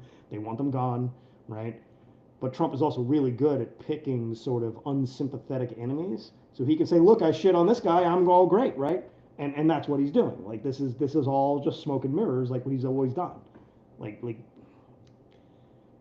I know in leftist spaces it's very, very easy to say, just fuck Trump and everything he does. But there's a reason for that, right? It's because there's a psychology here, right, of sort of motivation. Like this is unilateral. It's just him. There's nobody in his administration that said this is a good idea. It was him deciding it, and all these fucking sycophants, licking his taint and saying we're going to do it. I don't know if I could be rude on this podcast, but I will. You can say whatever the fuck you want here. We don't give a shit. Okay, all right. I think that you bring up such a good point right at the beginning when you were talking about like they had to have this conversation of, hey, we're going to do this. Everybody's going to hate it. We're still going to stick by each other and just ride it out. Because most of the American public is like, what is going on here? You have this small group of MAGA diehards, right? Even within our own community, within the veteran community that I've seen that are like, yeah, they sacrificed their lives, talking about the 6 soldiers that passed away. Well, they sacrificed for freedom. It's fucking freedom. Ours? Because ours is mighty fine over here. And fighting for Israel, like in a war and starting a war based on someone else's foreign policy, not our own, is so abjectly strange to me. Right? And because Brian, you are right. Like if they were an imminent threat to the United States and they could prove it to the public, to Congress, hey, everybody would be on board, right? But you in some backroom deal saying, hey, I know we bombed them in June and we told the American public that we ruined their nuclear program, but now they're about to have a nuclear weapon. And so we're going to sell that to them. Okay, Everybody's like, didn't Israel have us in Iraq for the weapons of mass destruction? Didn't we go to Iraq because of Israel as well? Yes. So interestingly, I know I might be the only one sitting on this panel right now that listens to conservative podcasts. But I listened to Tucker Carlson's interview of Mike Huckabee because I was very interested in that. And when Tucker Carlson said to Mike Huckabee about Iraq, because Mike Huckabee stated, well, we've never sent any boots on the ground to protect Israel or do Israel's bidding. And Tucker Carlson shot back and said, Iraq. Because Bibi Netanyahu said that they had weapons of mass destruction. They said it to everybody. We believed it. And then here we go. And like, sorry for watching Tucker Carlson. He has had some since he's made the weird change of about Israel only, he's still a fucking fascist. I don't trust these people at all. Yeah. Also, too, I'm gonna push back a little bit here. Like, I'm not Pushback. convinced that we went. I'm not convinced that we went to Iraq for Israel, just because like we do have our own intelligence apparatus, and this was a thing that was kind of planned and executed over a long period of time. And also, you remember like Wesley Clark, he came out with the thing kind of a couple years after the war, and he was saying, oh yeah, there was plans to kind of like do regime change in like 8 regimes across the Middle East, and because we got stuck in a quagmire in Iraq, we actually never implemented that plan, and that was a thing that was actually people were seriously talking about it, which probably came from the White House, right? Because there was this sort of like almost like religious zeal for this is like the neocon thing where it was this is like yeah, we defend democracy, but actually let's defend democracy on offense, which was kind of the mistake that they made, and they kind of believe that, and that's why they went into Iraq on kind of false pretenses. Like I don't think it was malicious, more that I think it was they had a zeal, right, where they were trying to kind of push an agenda and spread this thing like and they were thinking that we could do in the Middle East what we did in Europe, which was successful, where we actually pushed back autocratic communism hundreds of thousands of miles depending on where you draw the line, and there's like 15 countries now that are now democratic but weren't democratic before as a result of that project, and they thought they could repeat it. Carl. No, pick a fight, Yes.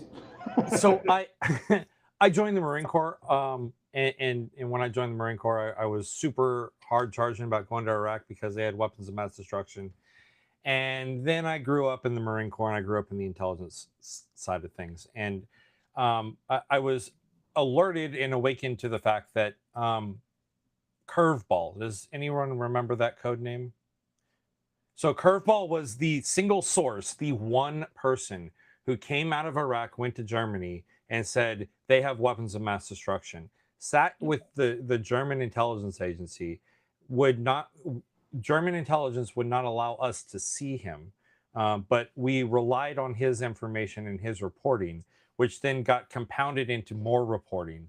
And then because of political alignment, that reporting got any type of reporting that went contrary to what Curveball said got shit canned and pushed away, so that the only assessment is that Iraq had weapons of mass destruction. So Brian, that reinforces your statement of like there was a political zeal, like Baby Bush wanted to finish what Daddy Bush started.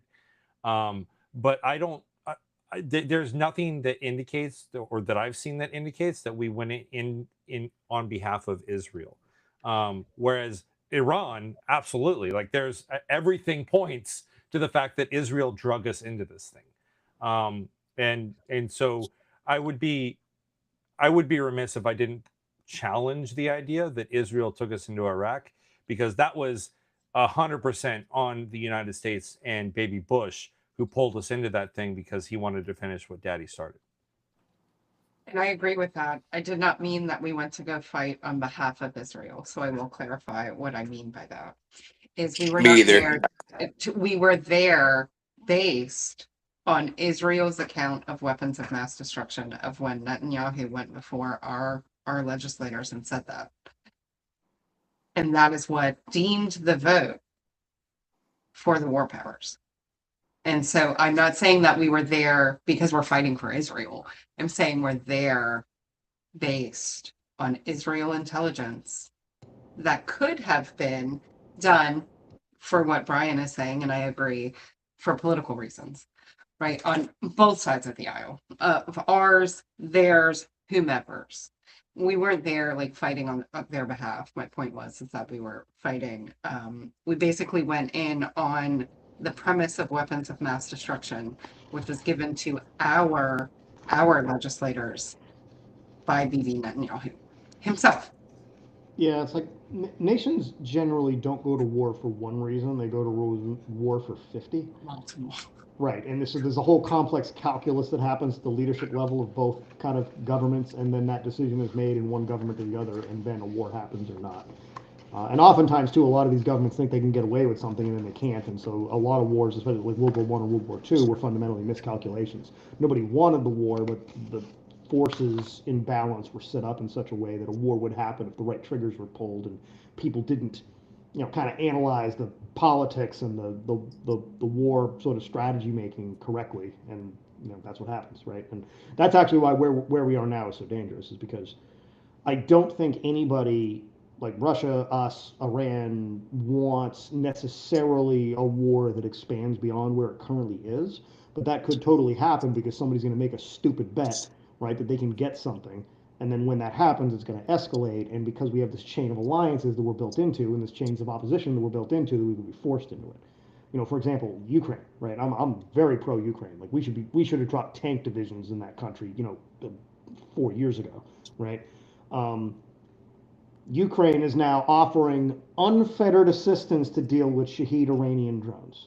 And so this is an example of like networks of alliances dragging us into conflicts, right? Israel just wants to, Ukraine just wants to make us happy because it'll make us more likely to support them in their existential struggle, and it's existential, right? And so I don't blame them at all for offering the help. This is a problem.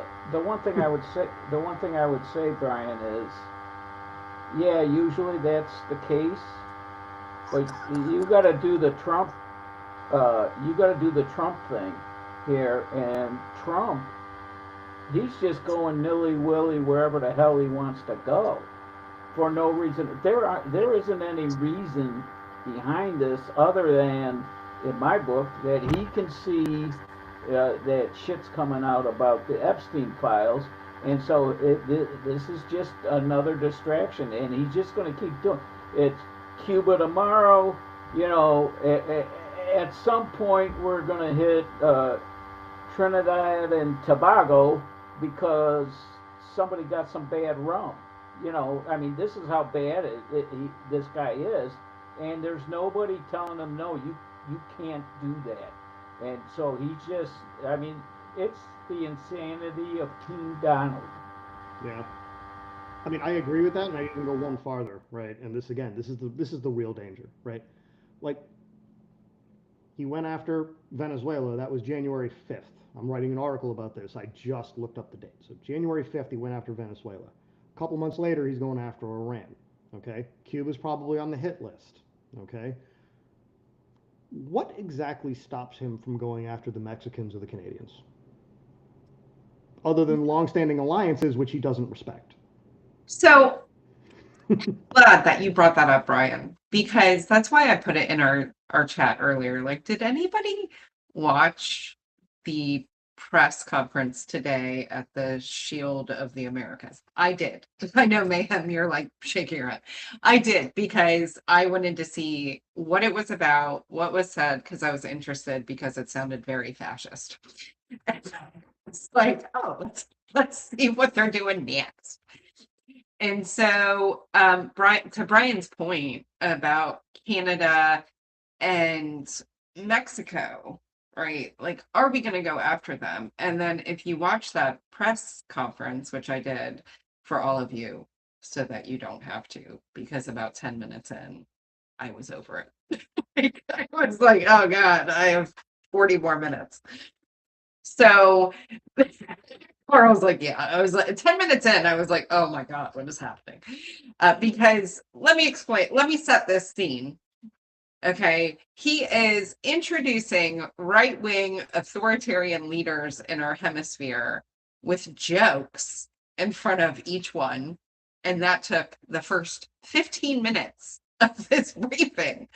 And 10 minutes in, I was over it. I was like, I can't do this.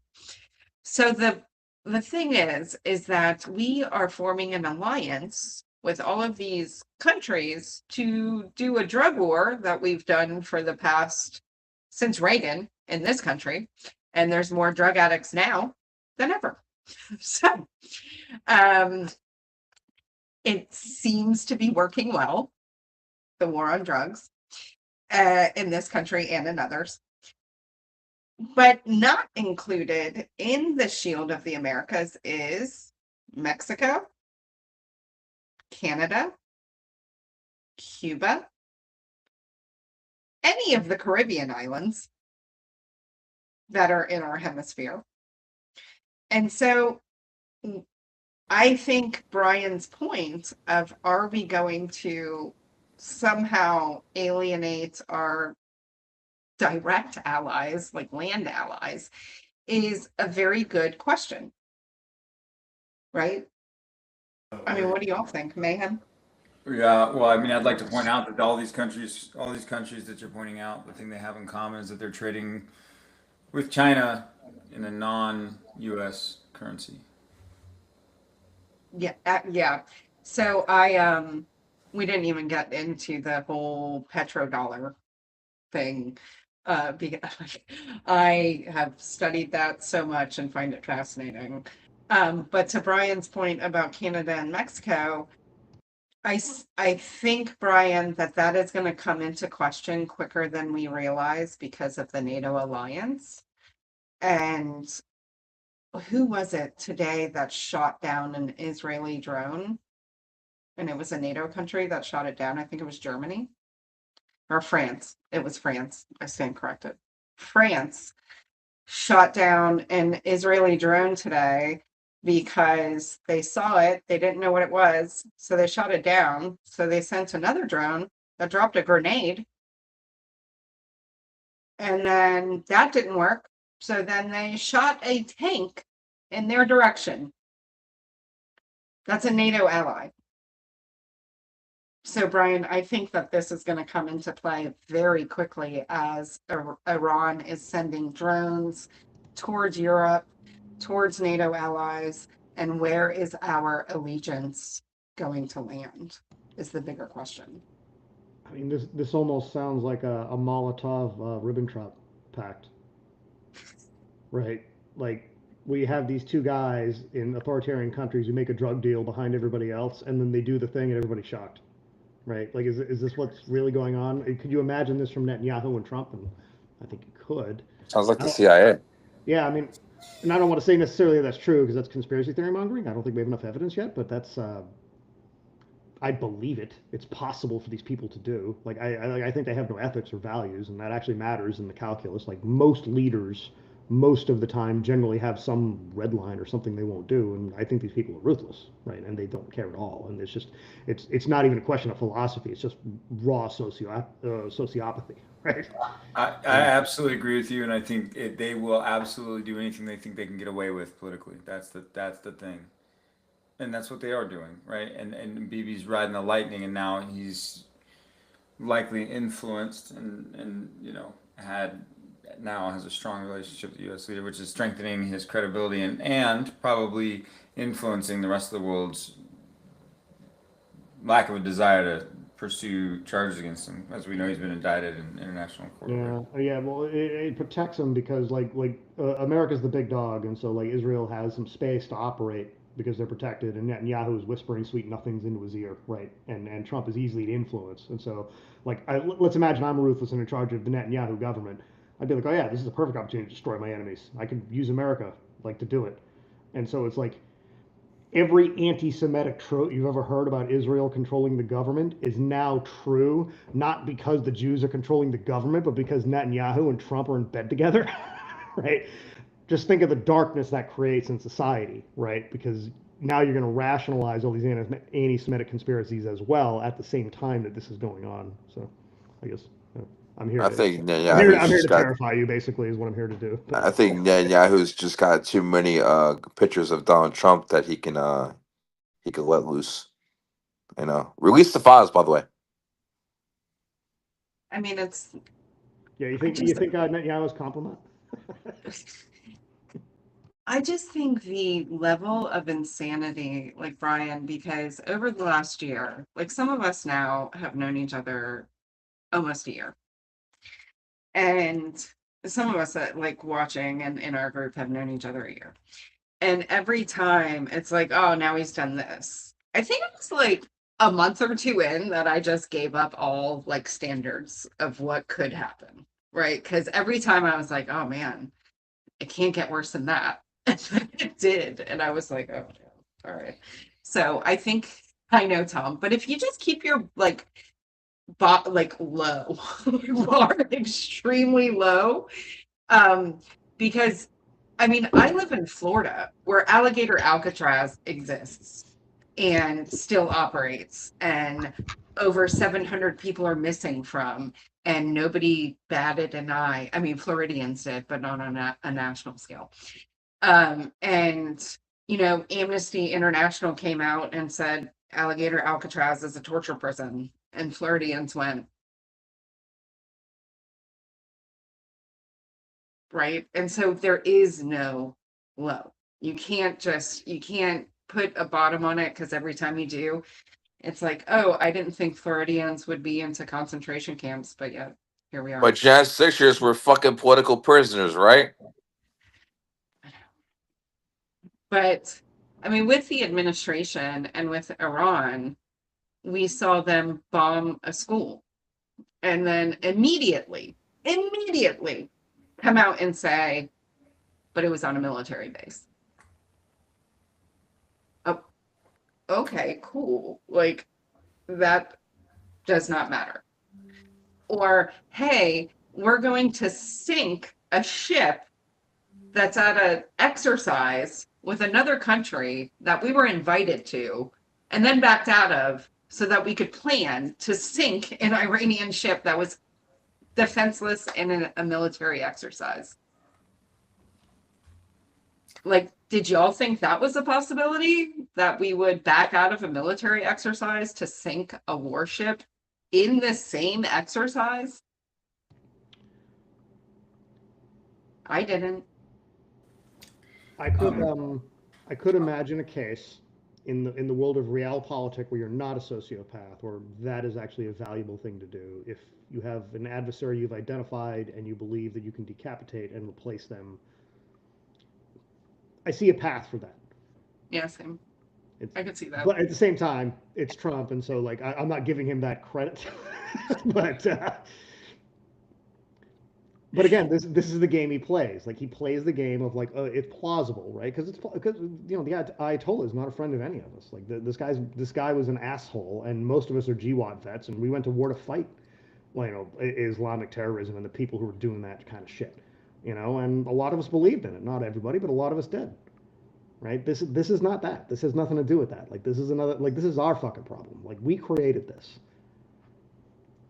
and we will pay for this in some way, like economic costs, potentially military costs, potentially deaths, because it wasn't done with correct intentions. And so at the end of the day, if the intentions aren't right in international politics, like, you're never going to make it work. And this is where we are. I hate it. It's where we are. Mayhem, I have a question for you, because it is something I said, and then after I said it to a civilian, I went, oh, probably shouldn't scare the civilians. Which I'll scare the civilians watching instead. I think it is an unrealistic belief of most Americans to think that war will never be fought here. That we see Russian and Chinese technology being used by Iran currently. And I think that it is very arrogant of Americans to think that we are untouchable. Mayhem, what do you think? Because you deal in this world. Are we going to end up in a civil war? Because someone's kind I mean, yeah, I think the biggest threat has always been and continues to be the threat from within, right? And I don't mean that the way that our ineloquent president said it. I mean it more just that fighting each other is the real danger, right? It's the danger of state versus state, factions of states, right? Splits, strange splits, extremism, writ large. That's the biggest danger. I think, what you don't want to ever do, right? And I think this is the risk that any invading country will know, right? That is not just that we're armed to the fucking teeth, because we are, right? But I mean, I've got a fucking AR-15 myself, right? I've got a safe with I got a hair trigger on my Glock, bro. I got a threaded barrel on that bitch. Come on in, you know what I'm saying? On the back of my Glock, it says "Smile, wait for the flash." And it's the last thing you're gonna fucking see if you come in my house. All right. That being said, right? I think what they understand is the last thing you want to do in these United States is give us a reason to hate you together. And if you fucking parachute your ass or roll up on any of these beaches, we will fucking hate you together. And you will find out quickly how bad that is for you, right? Nothing unites America faster than hating somebody else. We know how to hate each other well. You blackie, you Mexican, you Mexicant, right? Whatever. Like we know we can fight like a motherfucker amongst ourselves, right? But come on in, and you will see us unite. Like, I mean, 3,000 people, and I mean, we saw how tragic 9/11 was. That was 3,000 people, is a relatively fewer than we lost in Iraq and Afghanistan, for example, right? In what we has been billed at times as vengeance for that. But Makes me here, you come here. I mean, people are going to Ukraine. You think motherfuckers are going to drive to California, bro? Like, they will, and you will have a shitstorm on your hands. And then you still got to cross the fucking Rockies. No, dude, no. I don't think we're arrogant. I think we've war gamed this to death, and we understand as war fighters. Never mind the 15,000 vets, dude. Give me a fucking reason to stand up a goddamn militia for the nation, right?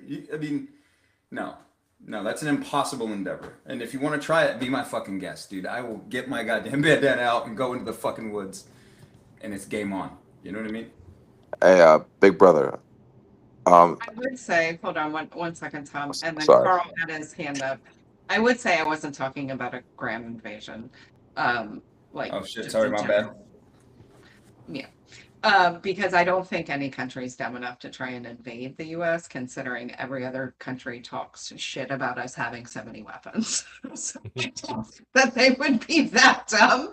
Because every other country in the world makes fun of us for having so many weapons. And then, like, as they're thinking about invasion, they're like, probably not. Carl and then Tom. Yeah. So what I would say is that in addition to everything that Mayhem just said, we also have a strategic position in that we have these really large bodies of water between us and anyone who wants to come at us. So I don't think that anyone has that capability. But to your point, Katie, I think that yes, there is the potential that we could be hit by homegrown terrorists or sleeper cells that currently exist within the United States. Now, the current administration will use those actions and say, oh, look, this is all because of Biden and the open border policy of the Biden administration, when in reality, these cells have been here for decades, if not longer. But yes, I think that we stand to a chance to have that hit us now. The thing about that is that what Mayhem was saying is that it will absolutely unite every single motherfucker in this country against whoever backed them. And if it was Iran, God forbid that Iran opens up and lights up their sleeper cells here, because everyone that is against the war in Iran will all of a sudden be for the war in Iran in making sure that the country is no longer viable as a country anymore. But to your point, I think that we are kind of too cocky about not being attacked. We've forgotten about 9/11. We forgot about Pearl Harbor. We're vulnerable, but it's what happens after that usually serves as a deterrent. Tom and then Brian. Most recent. You're on mute. Can you hear me now? Good. So yeah, I mean, let's not forget about our recent terrorist attack, January 6th. I mean, like, for me, I don't know. Like, 9/11 was different. Like, we weren't so polarized in politics.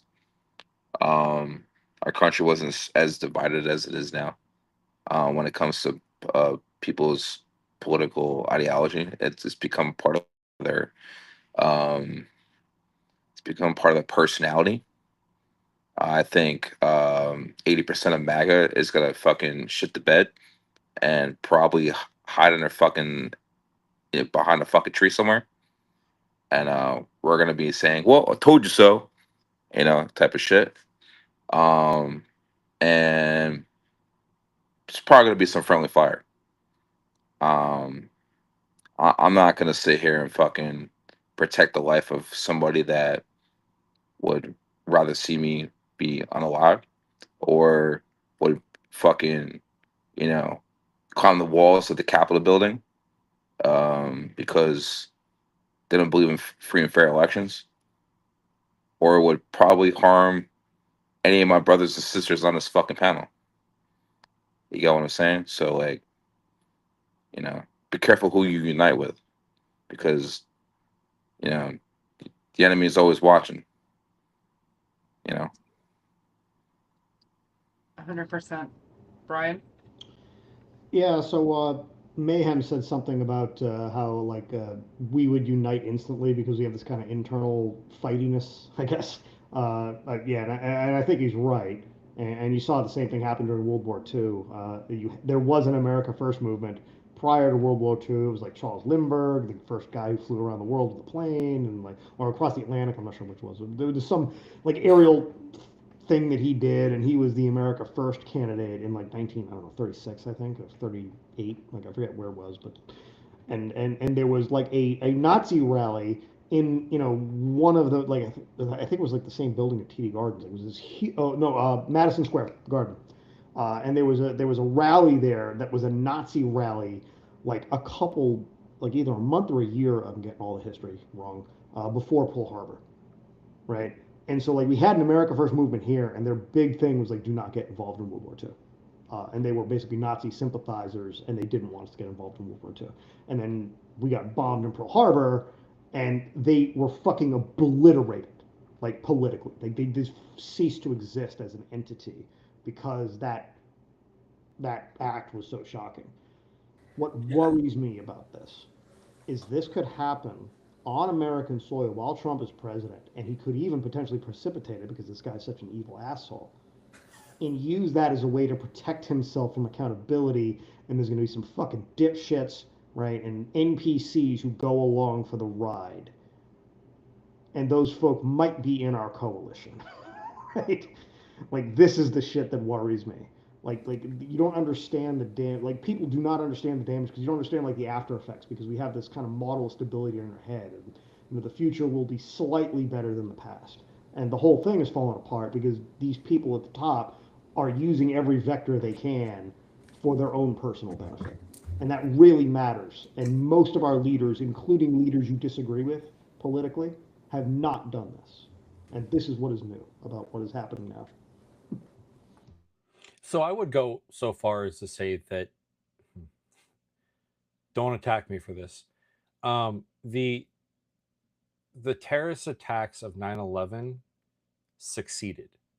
And what I mean by that is we, the American people who value freedom, were so terrified for our security that we gave up our freedoms in favor of security.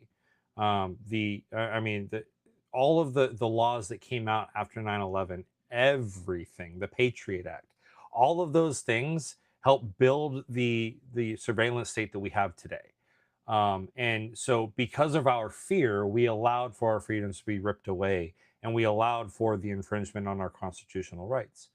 So, what I would say is kind of piggybacking off of Brian, is my concern is that an attack here in the United States would absolutely result in some type of effort by either this regime or the people supporting this regime to grab more power in the name of security, and the people of America would roll over and allow it to happen because of fear coming from that attack. You know, Tom? Oh no, I just want to piggyback off you, Carl, for a second. ICE was created because of 9/11. DHS in general.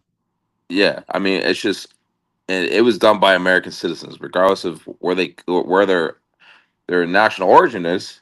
They're American citizens, and now we're paying for it. Now we're still paying for it with what's happening in our country. So yeah, you're right, 100%. Mayhem.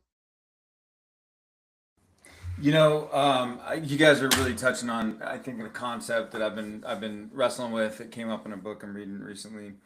But the concept, essentially, I'll paraphrase it because forgive me, I only read it once. But it was essentially that if we manage to wipe ourselves out of as human beings, it will not be because there was a insurgence of evil people. It will be because too many people did nothing. And we've seen this on a small scale already, right? And so when people, and I say small scale, right? And I, you know what? Let me take that back. We've seen it on a horrific scale in the way of the Holocaust. When too many people, right? The thing that you hear people wrestle with today, right? How did they not do anything about this? It is happening and you are doing nothing. You fucking asshole, right? Get off your butt and do something. It was so kind to say, but Yeah, especially immediately following fucking asshole. I'm aware. You gotta pick them and choose them, Brian. Yeah, so what I like about that statement is there's this if you look at the movement, and we're all part of this movement in various ways, in various capacities. If you look at the movement is large, it is robust, it is networked. There are different groups from like local to state to national, and they're all kind of interfaced in a very, very kind of deep way, to the point where like we almost have like a shared psychology, even though we come perhaps from different places in the political spectrum. And it's messy and it's complicated and there's a lot of drama, but it does seem to be unifying. I have friends in Europe. I used to be a game developer, and I was hanging out with a lot of guys in Europe because these are the people I hung out with in COVID. And I used to go to game dev cons, and that's how I got my political kind of savvy. Is just like navigating the space and trying to make friends, not knowing anybody. So I would just show up and like do like networking events, like that kind of thing. And what is so interesting is they come back to me, and I talk about what's happening here and what I'm doing, and they're like, "Well, Brian, number one, we salute you, and number two, we are so impressed with what we've seen out of American resistance to this." There are revolutions that happened in Europe that took a decade to get where we are now. Like, this thing is big and it is robust and it's fucking painful. Like, everybody's tired. Like, I get it. All right. But just because you feel that doesn't mean that we haven't done the thing. And I think that Trump is creating this impulse of the foreign invader that Mayhem talked about. And that is actually building. I do a lot of speaking engagements. I talk to a lot of like local indivisible chapters, like at the local level, because I work in the state. Like, I don't do a lot of national stuff. I work at the state. Can I talk to 200 people and get them to understand what's happening? And after I tell them, and I will go out there and say, "Hey, I am a center-right Republican. This is fascism. Here's why. Here's the machinery. Here's how it all works." I will get people in Indivisible who've already been there come up to me and give me confessionals and say, "Oh yeah, I used to vote Republican, but I don't tell people that because I don't want them to judge me." Right? Like, it's working, right? People are scared. They don't know what they're allowed to say and what they're not allowed to say, who they can align with and what their perspectives are, but it is working, right? And as this administration gets worse, it is going to work more, not less, because they're going to see that we were right. And they're going to see people like George Conway, who was a Republican on the Federalist Society, running as a Democrat and kicking ass at it, right? The coalitions that make up the parties are changing. We're a different thing now. We're a different kind of organism. We're not the Democratic Party. We're different. And that's an opportunity.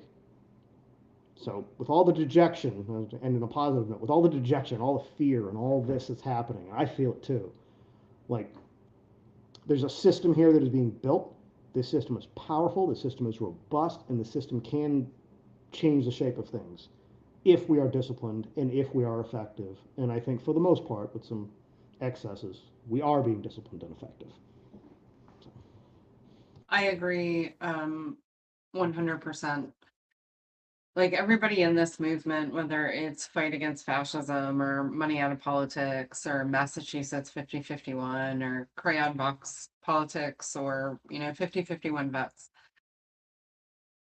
I have met some of the most amazing human beings over the last year that I have nothing in common with ideologically. Like, we are on opposite ends of the political spectrum. And that's cool, right? Because it was in this group that I learned you can go so far left, you get your guns back. Like, I didn't know that was a thing. And somebody said it in our chat, and I went, time out. Because I also am a, center right Republican, and I have been my entire life. And it's interesting seeing more and more people join the movement. Like today, I was out at an action, and a lady, first time I've seen her out at this weekly protest, had a Republicans Against Trump sign. And nobody really, it was interesting because it's at a library, right? Like this protest I went to today. And so minivan rolls in, mom and dad, 2 kids pop out. Dad takes girls to the library, and mom walks over with a Republicans Against Trump sign. And I went, huh. And immediately went, oh, I'm a Republican too. And she goes, oh, I thought I'd be the only one. And I went, oh, no, ma'am. I've been railing against the party since the first Trump administration. So I do think that it is important because we are running up on time for 2 things. I want to bring up this comment because I want to kind of give a little bit of history about this, because a lot of people don't know the history of DHS and don't realize that it is our youngest government department. And therefore, one of the things that we call for at 5051 Vets, we have looked at the money that is invested in DHS and exactly what they do for this country. And we think that it is completely okay and should be abolished. The Coast Guard can be put back under where it should be, the DoD. TSA and everything else can be reassigned to other departments. The money that is being funded into DHS is ridiculous, and the amount that they got, close to $1 trillion, can be reallocated for other things that are needed in this country. And most people don't get that. And Carl brought up such an important point that after 9/11, we gave up our freedom for safety. 100%. And right now, as Brian put it, it is our time for this movement to get our freedom back. And fuck our safety. Safety comes first, maybe third. I'll go third. I'll go third. Because I know like people in 5051 are going to probably be hitting me up in 5 seconds after we close this out saying safety's first.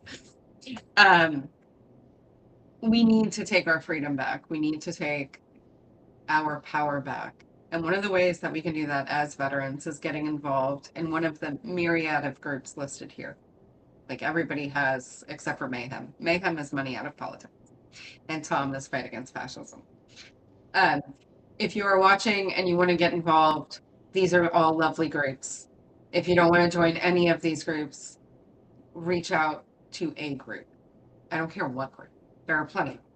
And if you don't want to get involved in any group, there is a container that now exists for veterans in general, and it is called Vets Against Fascism. And that container was put together by About Face and Veterans for Peace. And 5051 Vets is on board 100%. And I'm sure Fight Against Fascism and Money Out of Politics is also on board with this movement. It is a container. Veterans, it is time that we use our voice. Both sides of the aisle still romanticize us. And we need to utilize our power now more than ever. Our country is in peril. Our Constitution is being ignored. The courts are being ignored, and our Congress has given up their power in a multitude of ways. And so I am asking all veterans to get involved. Join Vets Against Fascism. You can look it up on aboutface.com, their website. They have a link to all of the trainings and how to get involved. We will soon get it on our website as well.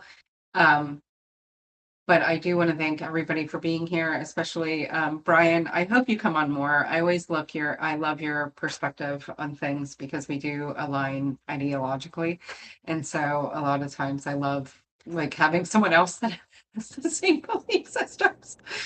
So I'm not the only center-right Republican sitting up here going.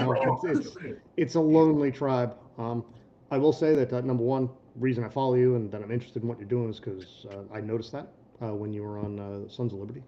And so I appreciate that. I got a spirit animal that I could follow without being like the lone human in kind of a leftist group. But also, it is important that we redefine in the movement, I think, overall, a sort of overarching philosophy. And this is not a policy guide, because I don't think policy is the right, like, it needs to be something that's kind of deep and like almost lizard brain. And so these conversations are actually how we figure that out. Like what is the thing? And the other thing I would note is, like, as veterans, because we have experience being in leadership and in leadership structures and understand hierarchy and sort of, dispensation of power and how to do that effectively for, victory conditions. That we have a role to play in this thing. Like, we are a whisper network that is connected with the entire movement and all places. And so this is a tool that we can use. Like, this group of folk and the other folk in Vets 5051 and the other groups, just like that veterans connection matters a lot, because you can have those conversations in confidence in a way you can't with others. And that really matters. And so, like, what we do is really important here. People are looking for leadership. They're fucking dying for it. So anything that we can provide in that vein is going to be of value. I agree 100%. And that's why, like, with like March for Democracy, like, I know, there's different movements. We need a movement that has a leader. Like, there needs to be someone needs to know, like, who the leadership is, who's leading the movement. And that's why, like, when I put together March for Democracy, I was like, look, you know, we need to lead these people into the march. Like, they need to see that we stand behind the people. These people need to see that, veterans stand in front of the people, are ready to do whatever means necessary to protect the people. So that's why, I want to build something in a sense where, we're uniting the people. We're getting everybody together, and and veterans are gonna we're gonna do what we need to do to show people what democracy really stands for. I think we do that well in all of our spaces, right? I know Brian is rocking it up there in Massachusetts. Every time they have a mass protest, it's always one of the first places I look is Boston. Is Boston's numbers is how I gauge how we're doing, because Boston set the precedent at the first one, and then they have only gone up from there. And so as soon as Jacksonville, Florida gets done, I hop onto TikTok and to other apps to try and find what Boston is doing. And so I do want to congratulate you. I have almost nothing to do with that. I'm more in the suburbs. But I will let the folk who do that work actually know that you said that. So that's good. I do. I think Boston is, I think all of us are doing amazing work in our own aspects, right? And March for Democracy was a fucking success, Tom, and I congratulate you and Jasmine on that. And I'm very sad I could not be there due to No, that's all good. little sistering. But we are coming up on time, so I'm gonna go around. Everybody's gonna say your parting words, and then we're gonna close out like we always do. Mayhem, go ahead. You go first. Yeah, no, hey, I'd just like to reiterate, please go to moneyoutofpolitics.org. Honestly, I'm in the process of kind of rebuilding. We've run into some changes. We're taking the organization in a different direction. So really very interested to discuss that with folks out there. And keep your eye on the prize, okay? Do not be fooled, party or otherwise, by what is clearly authoritarianism in your face. Don't allow it. Don't give up your rights, right? A republic, if you can keep it.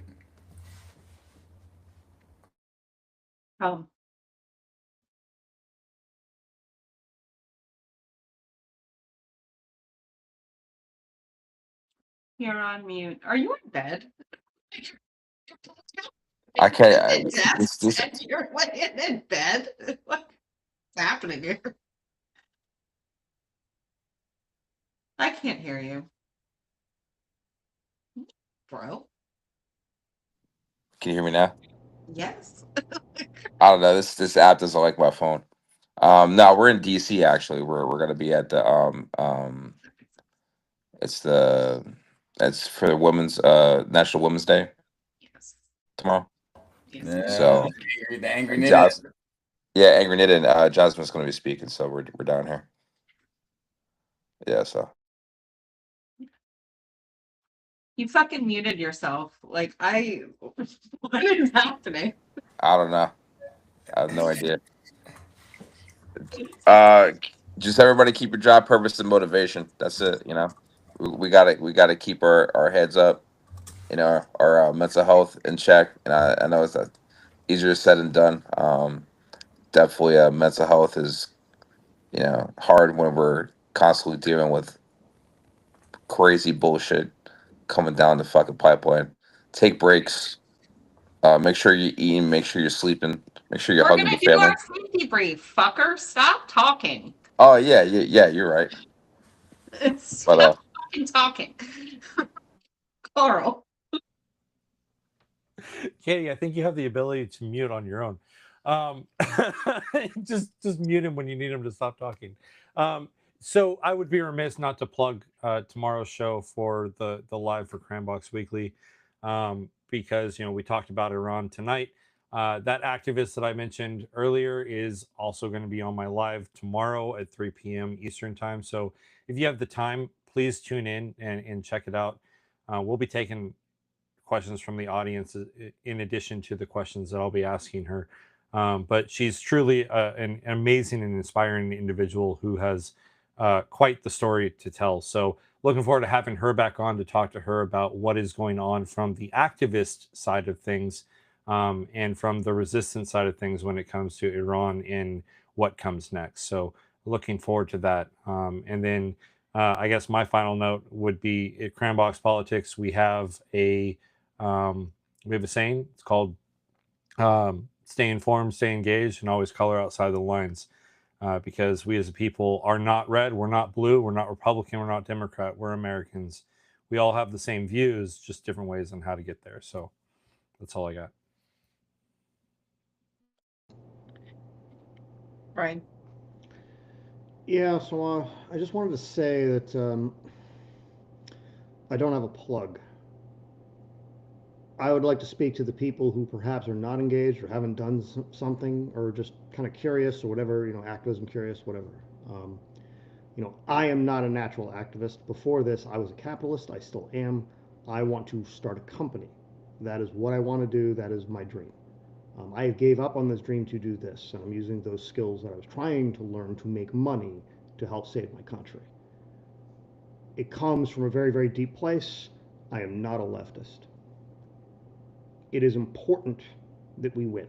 It is important that we do everything we can to drive these people into the sea, because what they want for us is not anything that you would recognize as an America that you would want to live in. And it's important not just for us, but because we are so powerful, it is actually important for the peoples of the world. If you were ever asked what you would do during the time of Nazi Germany, and you said that you would fight, now is the time. That's all I have to say. I think that was utterly powerful. And we are going to end on that note. So Tom, thank you so much for reminding me of International Women's Day, because it slipped my mind. So tomorrow is International Women's Day. Please, there are actions all over the country. Tom, please tell us where and when Jasmine is speaking. So if we have people in the area listening, they can go watch Jazz speak. go on to Jasmine's TikTok at Director Ops, or you can find me on TikTok as well, Combat Vets Against Trump. I'll be definitely doing a lot of broadcasts. Or you could go to Angry what's her name called, the Angry Cult name. And I can't even get the fucking words out. Jesus fuck. What time? I believe it starts at like 10:30. AM Eastern? Yeah, Eastern. Okay.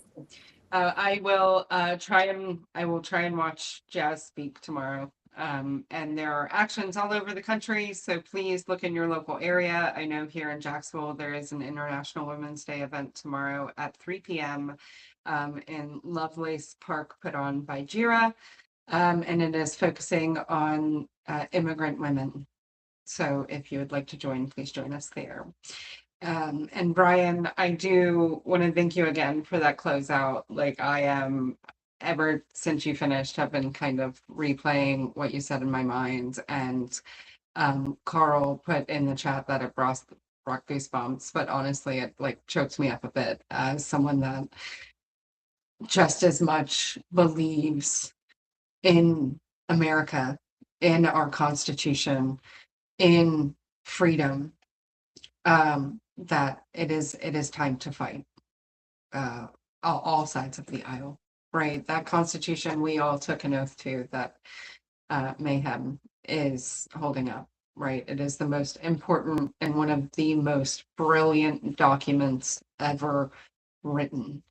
And if we would just follow it, right?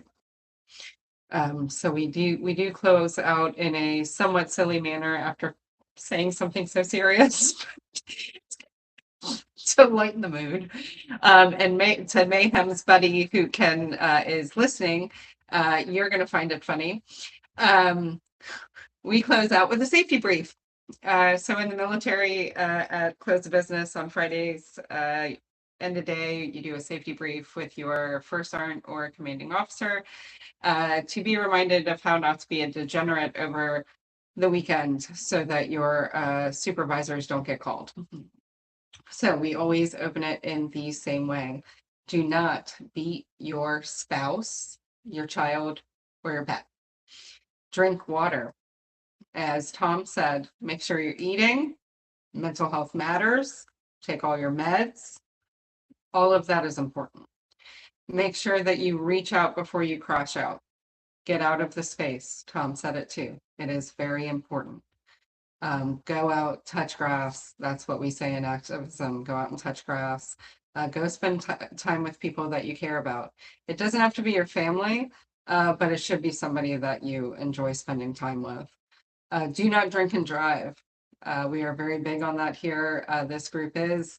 If you cannot afford an Uber, please reach out to our page, any of our social media pages. Our board has access to all of them, and we will foot the bill for your Uber. Please make sure your pets are leashed, especially if they're dangerous, so that they don't harm other people's animals. Make sure you're changing your socks, that you're eating full meals, and that you are doing fun things. Now, on a less serious note, but things that actually do happen because we are veterans. So don't do these things either. Don't buy animals on the black market and then donate them to zoos. It's highly frowned upon. Don't get on late Friday night calls when all of you are talking about a dumpster fire and start looking for said animals and come up with plans to use said animals and have other veterans think it's the greatest idea ever. It's probably not a good idea. Do not conduct live fire exercises in housing developments. It's highly frowned upon. And more importantly, what Brian and everybody was alluding to, Mayhem, everybody, we took an oath to the Constitution, every single one of us. And that oath was not only to the Constitution, it was to the people of the United States, that we would protect them. Everybody in this chat currently goes out to actions, and all of us do all over the country. It is our job to protect the most vulnerable around us. Tom said it earlier, putting our bodies in front of civilians. That's the stance I will take on a personal level as a veteran, as someone that took an oath, is I will always protect the most vulnerable around me. I always put out this call to action to veterans to do the same. Always protect and love one another because we keep us safe. And as always, I want to thank everybody for being here. I really enjoyed this conversation. Carl, I know we were only supposed to talk about money, but I think the conversation ended on such a wonderful note. I look forward to doing more of these with each one of you, because it is important. We are fighting for democracy. We are fighting fascism currently. For people thinking that we are sliding towards fascism, we are not. We are there. And if we wait too much longer, if you look at the history, I know some of us are history buffs. I know Brian is. I know I am. If you look at how fascism and authoritarian governments work, there is a tipping point, and we are close. So it is time for all of us to unite and to stand up and use our voices. So I hope everybody has a lovely night, and I look forward to doing more of these. And be safe out there, especially Tom, y'all in DC. Please be safe with everything going on. Please be safe in DC, of all places. Okay. So good night, guys. Thanks for being here.